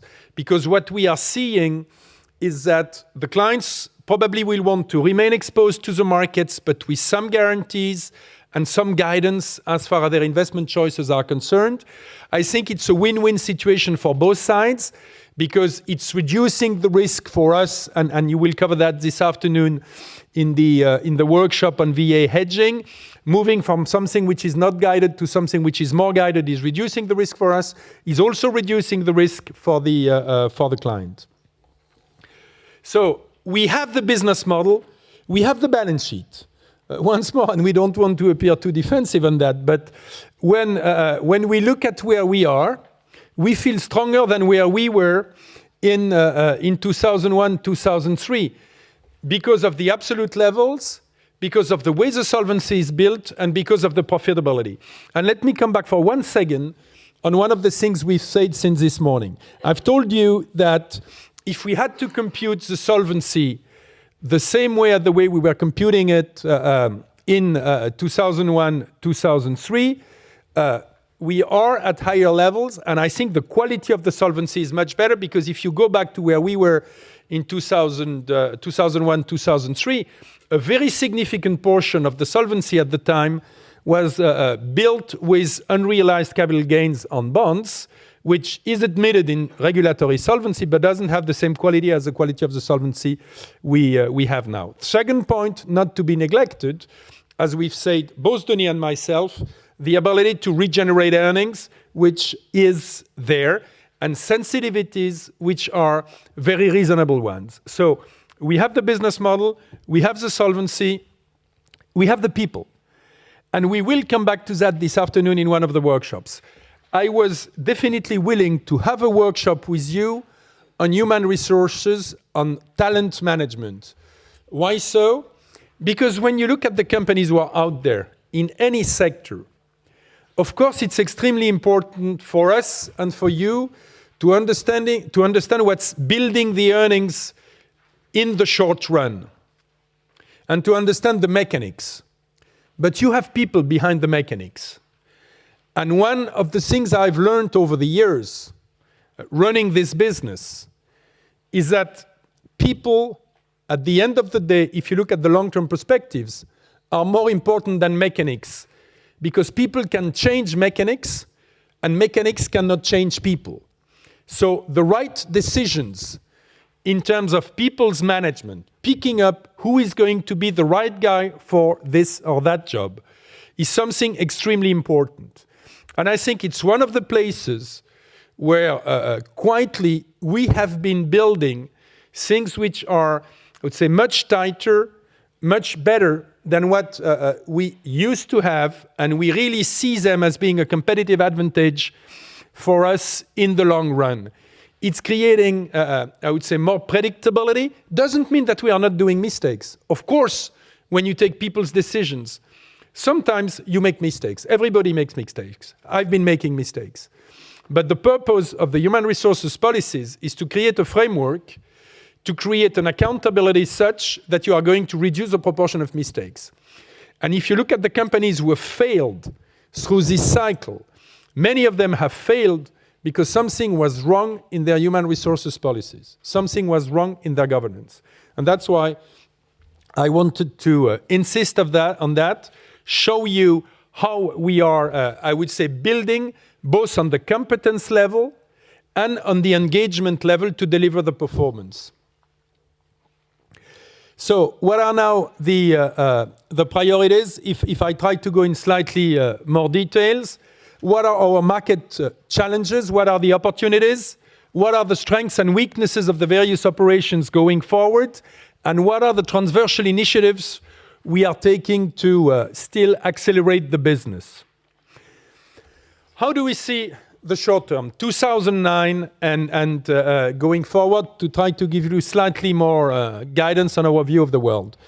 Let's start with what we think is going to be or could be negative to slightly negative.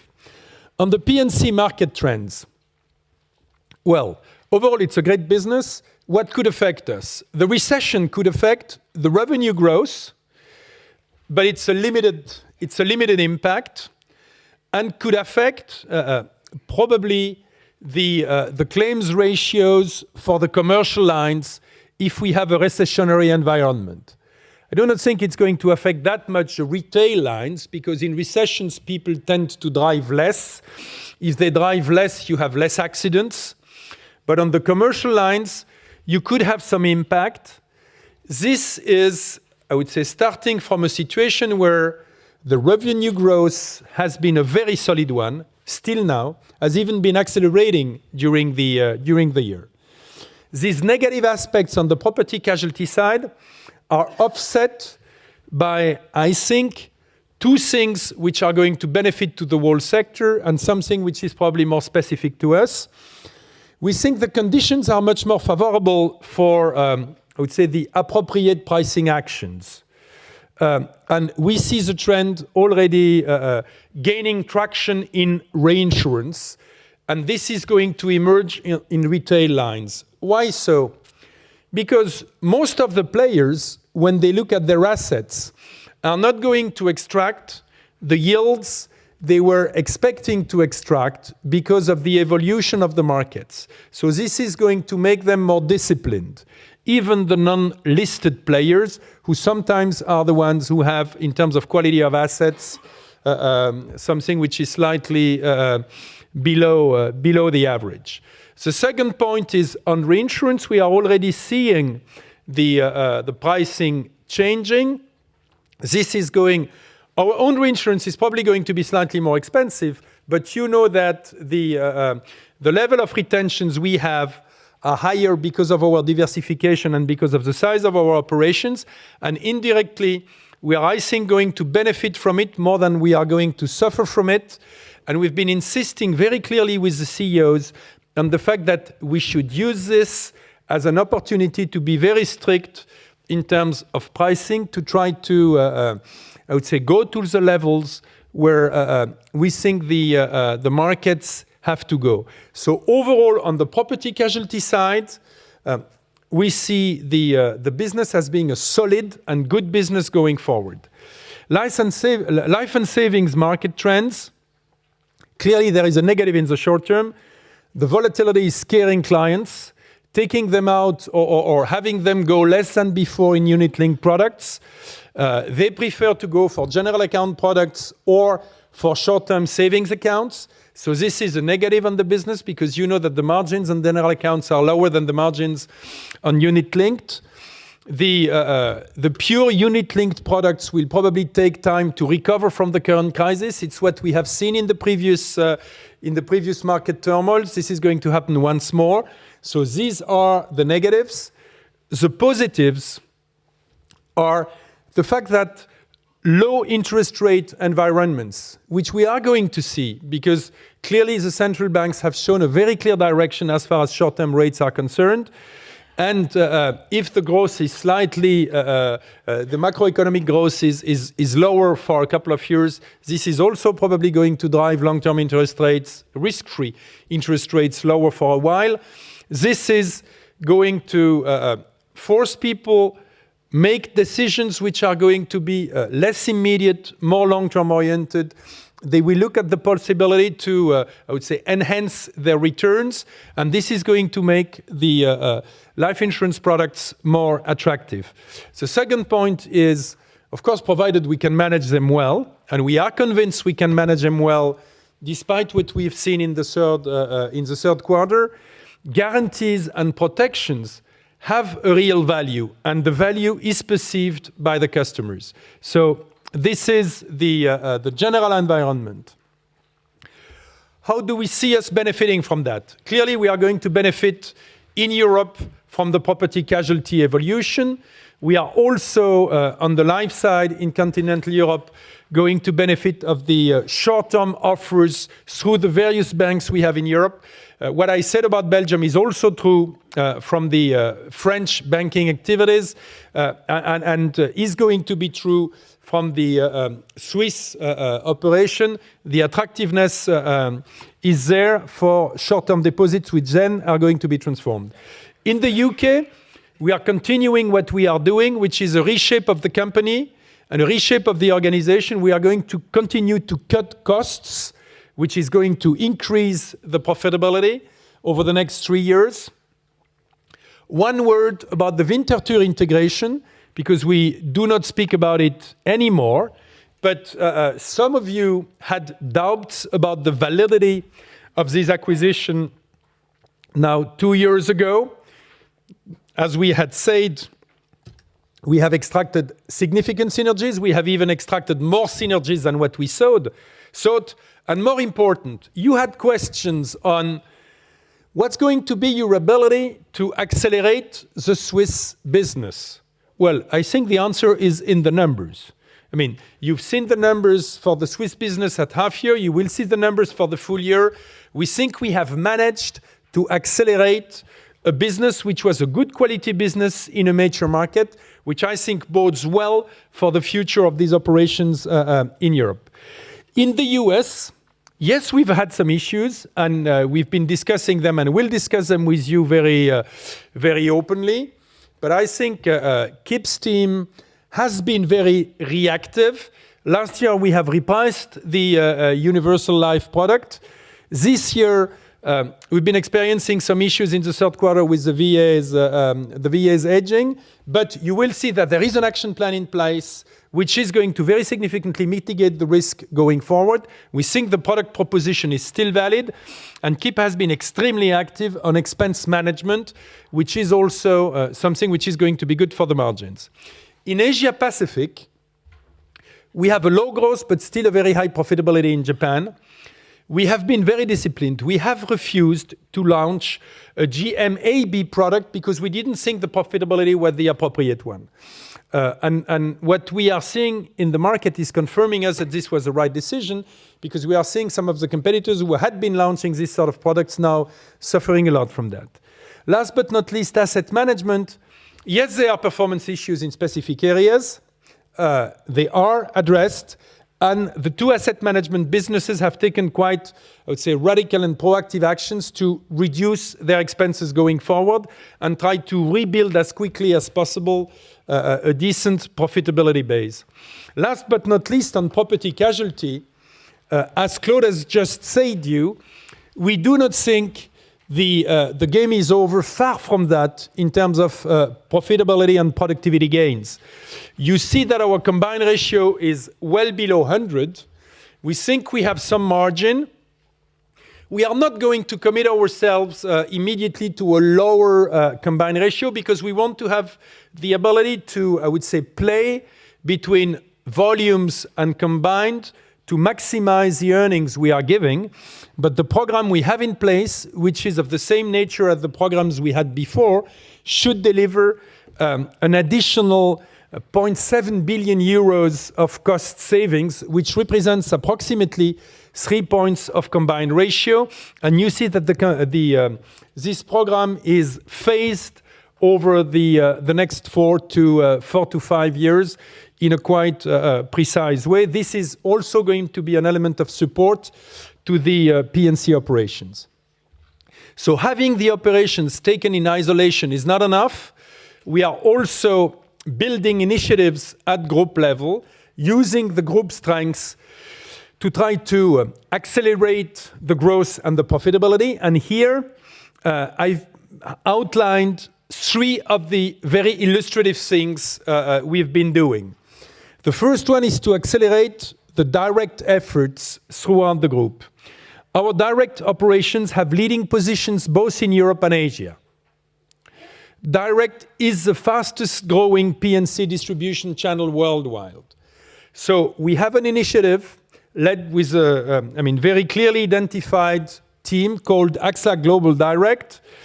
And Direct will grow at double-digit rate between now and 2012, and will or should in 2012 represent approximately 20% of AXA retail motor lines, which is quite significant. Second initiative, life and savings. The current environment, we've said that many times, is confirming the attractiveness of the VAs for the clients. We think, one of the very few organizations having both the balance sheet and the know-how to launch VAs throughout the various markets. We have an initiative led by Jamie Shepherdson, who is in charge of the wholesale in the US, but also in charge of AXA Global Distributors, to accelerate the launch of VAs in the other AXA markets. And when we look at what the sales have been since half year, it's one of the areas where the sales are resisting quite well, even if they are not developing as fast as what we would have thought in normal circumstances. And for the partners who are the potential distributors, the AXA name is a pretty attractive one. Asset management, it's one of the places where I was telling you that there are a couple of things we want to slightly reorient. The customer demand for open architecture is increasing. This is validating the model we've put in place from the origin. But the current crisis is stressing the importance of asset allocation. Therefore, we are using that as an opportunity to, I would say, adjust, rebuild our offer. We had already done things in Australia in that direction, because the Australian market is a very advanced market. We are doing that further, and we have started in the UK to build a sub-advisory platform with Architas, this is going to put us in a situation where we will have a better offer for the clients. These are not the 3 only initiatives, but these are 3 very visible initiatives to position us better vis-à-vis the clients and to build on the group's strengths with very clearly defined objectives. Then you have, I would say, the usual issue in general, which I wanted to address with you, internal or organic external growth. Where do we stand? What's our view of the world? Clearly, the opportunities are going to grow. The number of opportunities is going to grow. A lot of assets are going to be available for sale or for restructuring, and you will see all possible situations following a storm. Small players who don't think they can operate on their own going forward because the world is too complex. Distressed players where the existing shareholders or the states who have bailed them out want to find a long-term solution. Companies who are going to be willing to streamline their model, as an example, bancassurance. That's, I would say, the offer. Where is the demand going to be? In fact, there are very, very few players who are left with the ability to make deals if they want. Because for that, you need 3 things. You need the business model, you need the balance sheet, and you need the people. And there are very few players left. So it's going to be a buyer's market. And therefore, yes, we are going, if they appear to look at opportunities, but we are not going to do it in an undisciplined way. I mean, we know what our priorities are. I mean, we are not there in the business of assembling hastily I would say, inconsistent portfolio of assets. We want to build further the, I would say, the efficient platform we've built over the last years. And there, if I see a slight shift, what are we going to look at? Well, we think that the current environment is probably going to lead us at the margin to slightly revisit some of the priorities. Because we think that some targets could be available, which are targets in mature markets with strong cash flows, as opposed to targets in other markets with no immediate cash flows, high goodwills, and very back-ended cash flows. And in these times, I think it's something you have in mind when you do something. Doesn't mean that we are not going to look at emerging markets. Of course, we are going to look at emerging markets. But you should not neglect the ability to find in mature markets at attractive prices operations with significant cash flows.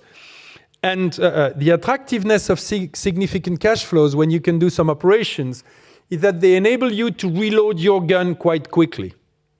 If I'm clear in what I say, a strong cash flow the next year, like we've seen with Winterthur, immediately contributes to increasing your solvability and your firing powder again.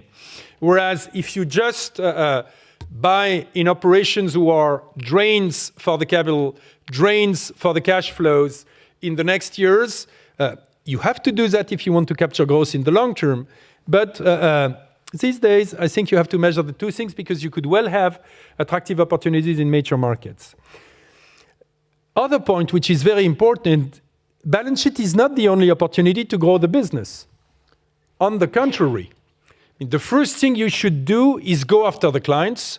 The second thing you should do is go after the teams.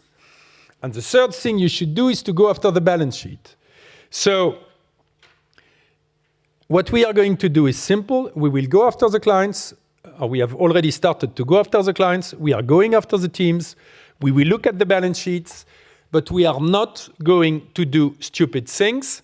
I mean, what we want to do is to preserve the shareholders' value in this company. We are going under into difficult times. I mean, the times are difficult. We are not going to, I would say, do deals which would not be significantly accretive. Let's be clear on that. I mean, we do not want to, I would say, jeopardize the track record we have created in terms of value creation for the through acquisitions for the shareholders.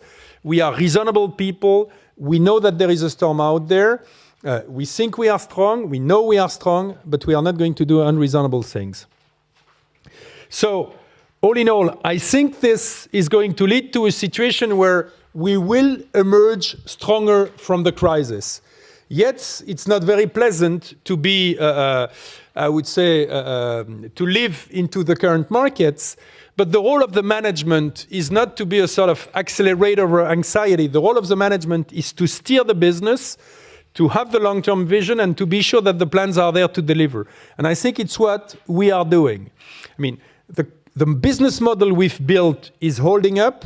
The earnings, I mean, are strong. There is a strong level of underlying profitability. If you look through what 2008 is going to be, and this despite the market impacts, the balance sheet is, as you see, very, very closely managed. The long term remains a very interesting long term for our businesses. So we will deliver on what we have said we will deliver in terms of industrial actions, even if the world outside has changed. Clearly, risk management remains an absolute priority, with a focus on assets and on VA hedging, and we will tell you more about that. We will protect our margins. We are not chasing for business. I mean, we prefer to come back to you if we have, I would say, no alternative with lower revenues but preserved margins, rather than fight just for market share, because we think this would be foolish. We are not going to sacrifice the commitment we have to employee engagement and customer centricity. That's why we want to continue the initiatives we have centered around, I would say, 2012, because we think in the long run, it's our ability to be more efficient in terms of client relationship and be more efficient in terms of human resources management, which is going to drive the numbers we share with you on a regular basis. So we are not going to change that. And what you see, I would say here in this room today, is a management team which is more determined than ever to differentiate AXA from the competition. I've been saying many, many times, sailing under the sun with a very calm sea is not a real challenge, and at the end of the day can be slightly boring. Sailing in these seas is sometimes challenging, but always extremely interesting, because these are the times where you build the foundations for a long-term significant differentiation. And I can tell you, we are more committed than ever there. Thank you very much. And now we'll take questions.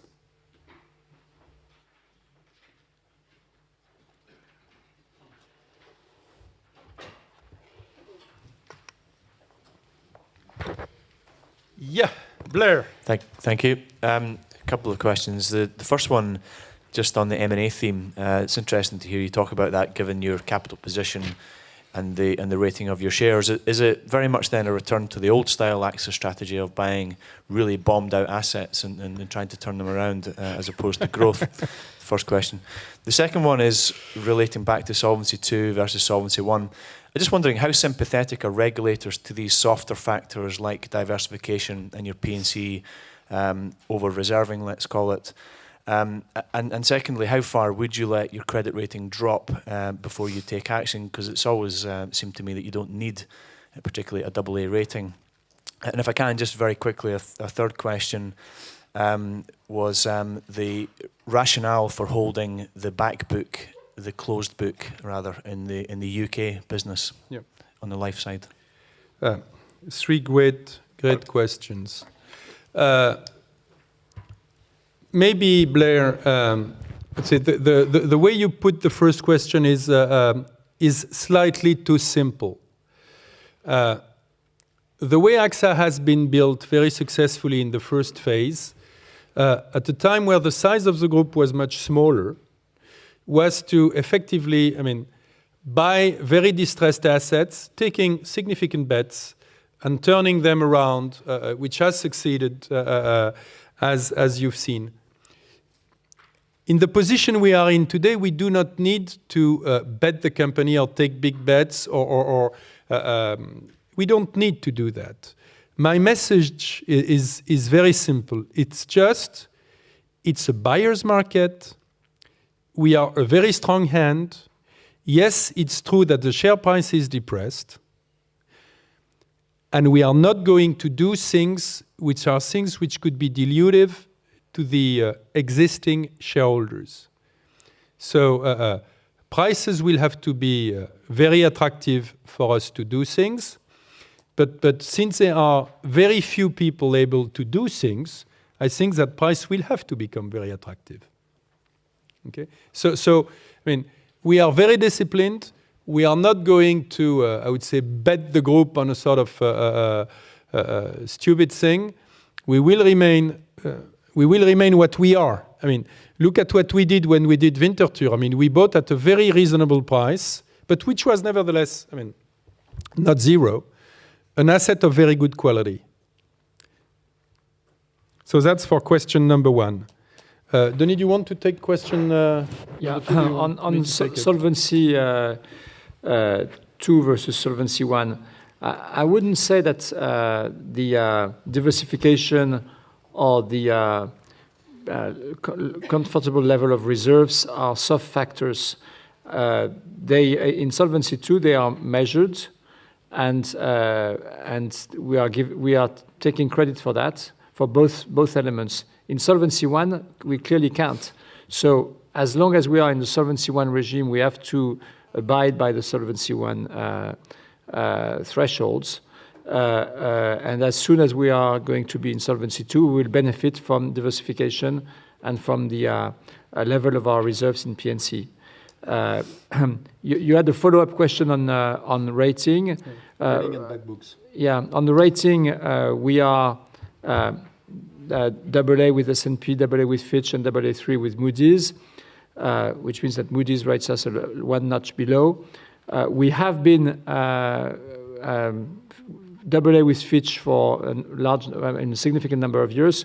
We were AA minus with the S&P until I guess 2 years ago. So and we were living well with the AA minus. So it's not an encouragement for S&P to downgrade us, but clearly we could live with a AA minus because our business is not very sensitive to ratings, and the sensitivity that exists would be for a rating below AA minus. For a single A rating, we would lose some business maybe in Japan and in the US on the estate planning side.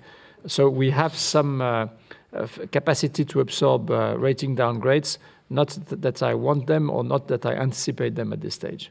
And on the back books in the UK, we are looking at ways to optimize our capital structure in the UK because we are not happy with the return on capital that we have in the UK. And looking at back books is one of the several opportunities that we will be looking at. I'm not taking a firm commitment at this stage because we are in the study phase. And just to add one point to what Denis has said on the ratings, they also have to be looked at on a sort of relative basis. When I joined this business now nearly 20 years ago, you had a bunch of AAA companies in the business. If everybody goes down at the same time, it doesn't create a significant competitive difference. So there too, the same way as you look at the solvency, I think the ratings, and once more, it's not an encouragement to rating agencies to bring ratings down, and I'm sure they would not do that on that basis. But the reality is, as Denis has said it, the business is not that sensitive to ratings. We've been lower in the past. And we think, on a relative basis, once more, we are strong. Yep. Hi, Farouk Hani from Morgan Stanley. It's quite interesting what you said about bank assurance deals, because that could be an incredibly big opportunity. One of the features of banks trying to sell assets recently has been just price and what banks need or want. When do you see that clearing up, and how should we judge? Given your past distribution deals, how should we judge what you pay? What kind of metrics should we look at? Yeah, I mean, the first, there is probably going to be an opportunity there. Having said that, there is more than one way to address that. I mean, the banks who currently have bancassurance operations, when they look at the future, I mean, the range of possibilities they have is the following one. They can decide just to move from where they are to having a sort of competitive auction between providers and have them provide them with products on a sort of non-exclusive basis, maybe having four or five providers. I mean, the way the wholesale is working in the US. They can decide to have one exclusive provider and sell to this provider the factories they've built and be in an exclusive relationship for a long period of time. They can decide, or they can be asked by the possible provider to share interests, and therefore it's probably, I mean, deals like the one we've done with Montepaschi. So there is a range of possibilities, and I do not think you should commit yourself exclusively to one of these models. I think you have to judge on a case-by-case basis. I would say for me, the alignment of interests, if you buy something, is very important in the long term. If you just gain access, you know what it is. It's a provider-client relationship. But if you buy something, you have to see a long-term commitment. How should you judge measure the efficiency of these agreements? I would say at the amount of NBV created over the long term. I think this is the important point. Is this just generating volumes, or would such a deal be generating real and sustainable NBV? And it's the way we would look at it. I mean, Denis, would you add something? Just add one point, which is that these deals traditionally have had a significant proportion of goodwill, and as valuations have come down, we have become much more conservative on our assumptions there. And you've seen that a number of potential deals have not materialized in the recent period because there was clearly a gap between the seller's expectations and the buyer's analysis of the risk-reward trade-off.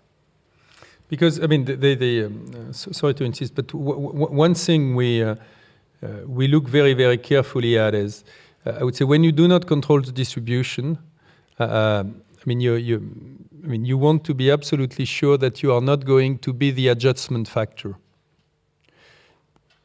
Which, I mean, and this has an impact on the value of the deals. Yes, whoever.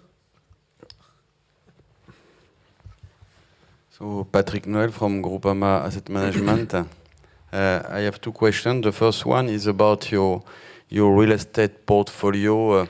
Some broker says that the portfolio value of the UK real estate could go down 50%, something like that. I don't know for the continental Europe, but it could be also 30%. Why not? So what is the sensitivity of your solvency ratio of your profit and loss accounts to a decrease of the portfolio value of 10, 20, 30%? I have also a question about Allianz Bernstein. Allianz Bernstein invested for its clients and has big stakes in very stressed financial companies. Are you going to change the business model of Allianz Bernstein? Okay. Do you want to take the question on real estate? Yeah, real estate, as you have seen on page 13 of my presentation, we have an exposure of 19 billion euros. I mean, you can do your sensitivities on that basis. A significant portion of that is in participating portfolios. So I'm not sure that we give the sufficient breakdown to allow you to get to earnings, to get to an equity impact or an earnings impact.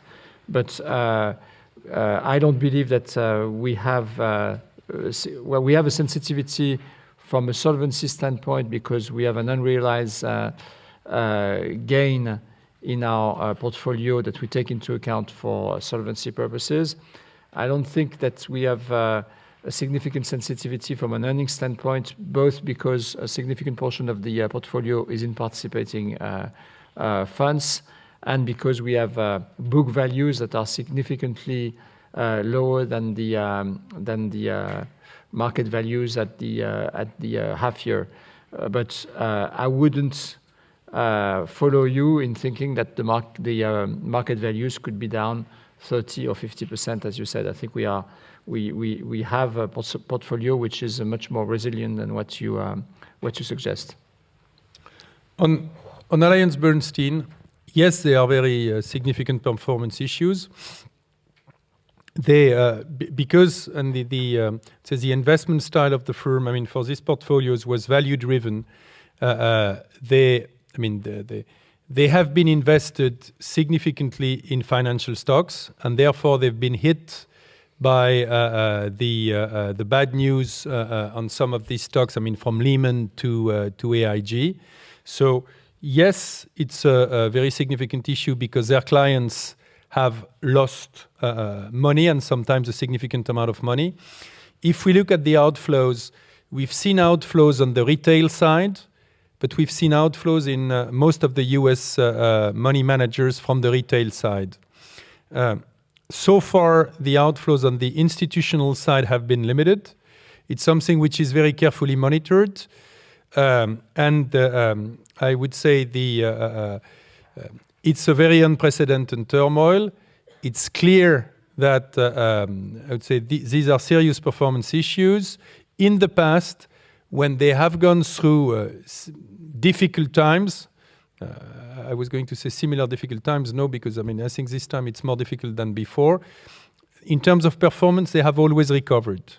So I think the job we have to do is to look very carefully at, are they taking the right actions to monitor that, to minimize the risk with their clients, and if needed, to readjust their, I would say, their investment processes. Yes.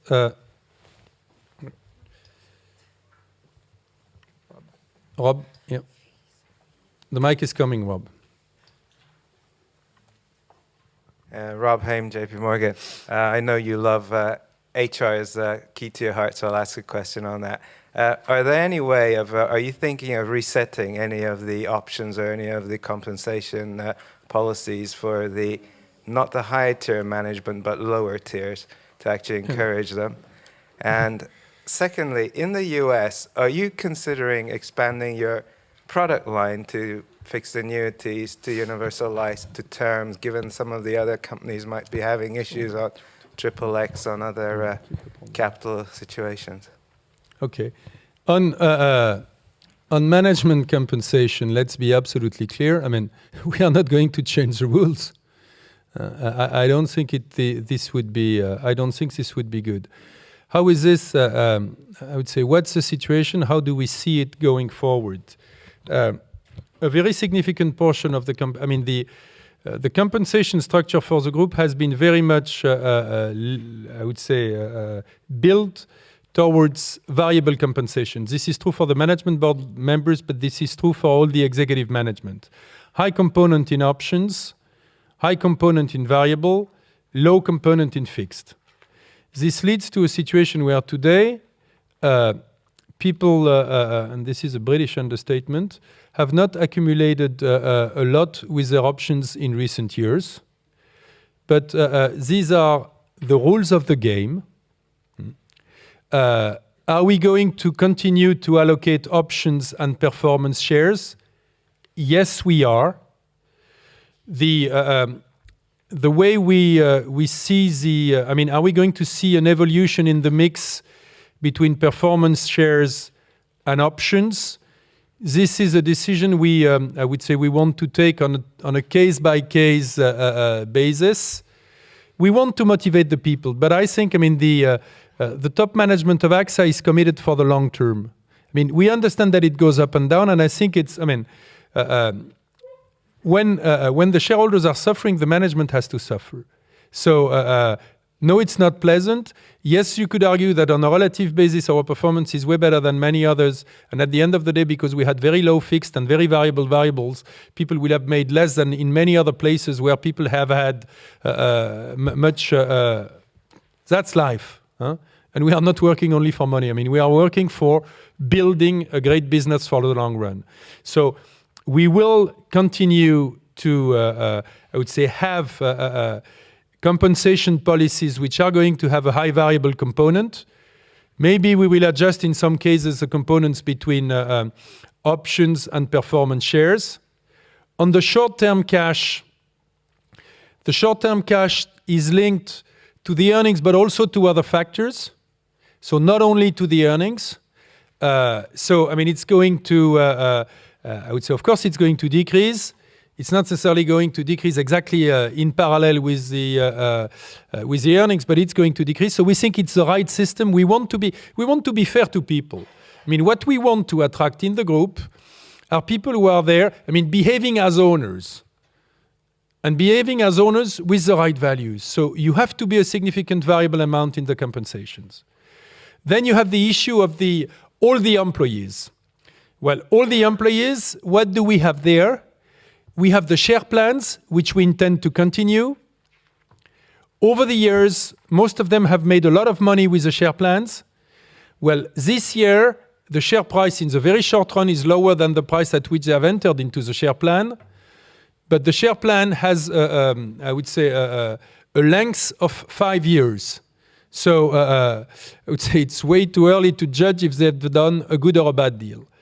Then we have another point, which is last year we gave 50 AXA shares to all the employees to reward them for the delivery of the first part of 2012. 50 additional shares were at stake this year with 2 criteria. Earnings per share and customer satisfaction. It seems pretty clear that earnings per share are going to be a challenge. We'll see with customer satisfaction. We will see what we do. We will, at one stage or the other, I would say, reset reasonable targets going forward.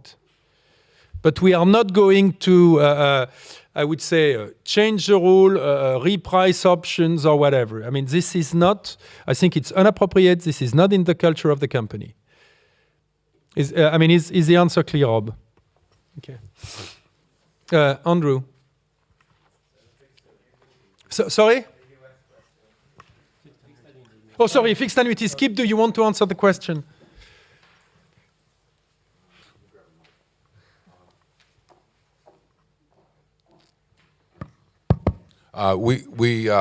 We've not historically been very active in fixed annuities simply because we can't create any new business value.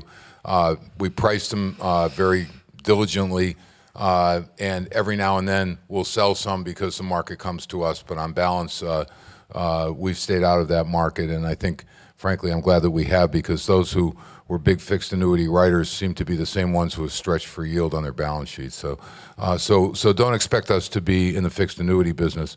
On the other products that you mentioned, we currently have a very strong term product in the marketplace, very competitive. We're very competitive in variable life, which has the strongest new business value. And we're in the process, again, of repricing our universal life products. which will make them competitive in the age groups where we want to be competitive and uncompetitive in the places where we don't. So I would say our product suite, in addition to variable annuities, is pretty complete. And we have also created a variable annuity product designed especially for 401k rollovers for the large corporate marketplace. Andrew, sorry. Where is the mic? Sorry, there is a question in the back of the room, probably first.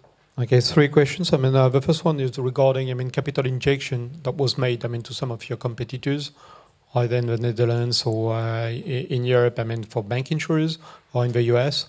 How do you see that, in terms of competitive advantage, and how would you protect yourself? Second question is regarding IFRS. Banks have just, discussed, some changes in IFRS for 2008. Do you see, any same discussions or changes that would favor, transparency for insurers? Third one is regarding, Swiss. The recovery of Winter 2 has been pretty spectacular, but it was in an environment where interest rates were higher. With declining interest rates, how would you manage, the rest of the acquisition of Winter 2? And finally, regarding acquisition, would you also consider a capital increase if you found, what you call, the white elephant? Thank you. Okay. On the capital injections made by the various states, I would say the view we have on it is the following one. First, for the stability of the system as a whole, it's certainly a good thing to see the states having said that no major financial institution will fail. So this is good. Having said that, we think the best situation is to see this safety net existing, see some people calling for the safety net, not be among them, which gives you much better room for maneuver. The only thing we would fear would be to see these safety nets used in a sort of unfair competitive way. There has to be a price for the safety net. And I think it's more or less what's happening. If you look at what the various states have been doing, I think they've been doing the appropriate things. With some exceptions, the money is not cheap. The companies have restrictions on dividends, restrictions on compensation, and very probably restrictions on their ability to acquire businesses with states with taxpayers' money. So that's the way we look at it. Having the guarantee overall over the system is good because it should over time decrease the level of anxiety. Once you ask for the safety net, we think that the safety net has to have a price. If we had the feeling that in some cases things were not done the appropriate way, we would raise our concern. But we know that the European Commission is very closely following the whole thing. So that's for question number one. IFRS, so we could spend the lunch on this one, but I'll try to be... Don't spoil the lunch. We try to be brief. There was one reclassification that was allowed by the IASB in October, which was, or end of September, which allowed people to move assets from the trading portfolio to the banking portfolio.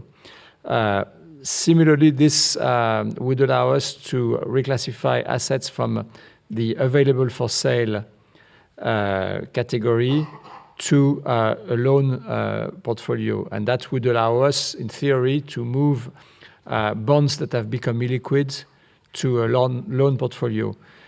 We've looked at this, and we don't believe that we are going to do this. We have lobbied the European Commission and the IASB. When I say we, the CFO Forum, the CEA, and many other industry organizations have lobbied the IASB and the European Commission to be allowed in a similar way to reclassify assets that are in the available for sale through the P&L, which in IFRS is a different category from trading, to the loan category or to the AFS OCI or the balance sheet category. This has not been, this is being looked at by the IASB currently. It seems to be less easy for the IASB to do this because there is not exactly the same situation in US GAAP. In US GAAP, these assets would be in trading, and the trading category in IFRS is much narrower. So this possibility now doesn't exist for insurers. And there is a third item under discussion, which is in the valuation of assets to separate the illiquidity discount from the other elements of value, and to consider that fair market value should not take into account the illiquidity discount. This is also something that we are looking at. On one hand, for the corporate bond portfolio, and on the other hand, for the asset-based securities portfolio. And we will be looking at the practices of our competitors and trying not to create confusion in the market on this particular issue. On Switzerland, yes, there is a decline in interest rates, but there is also a decline in the guaranteed interest rates, which have moved from 2.75 to 2%, which in fact is creating some buffer. So we do not have any particular concern as far as the management of our Swiss group life portfolio. And from a competitive standpoint, we believe that we have a strong competitive position right now, both vis-à-vis our listed competitors, who have had probably more difficulties than we've had, and we also with the other pension funds in the market that are not within listed companies, because they don't have the same capital position as we do. And I believe that the new business situation should be quite favorable going forward as far as Switzerland is concerned on the group life business. The last point of your question was acquisition rights issues. I think I've already answered that before. We are not going to do things which are dilutive to the shareholders.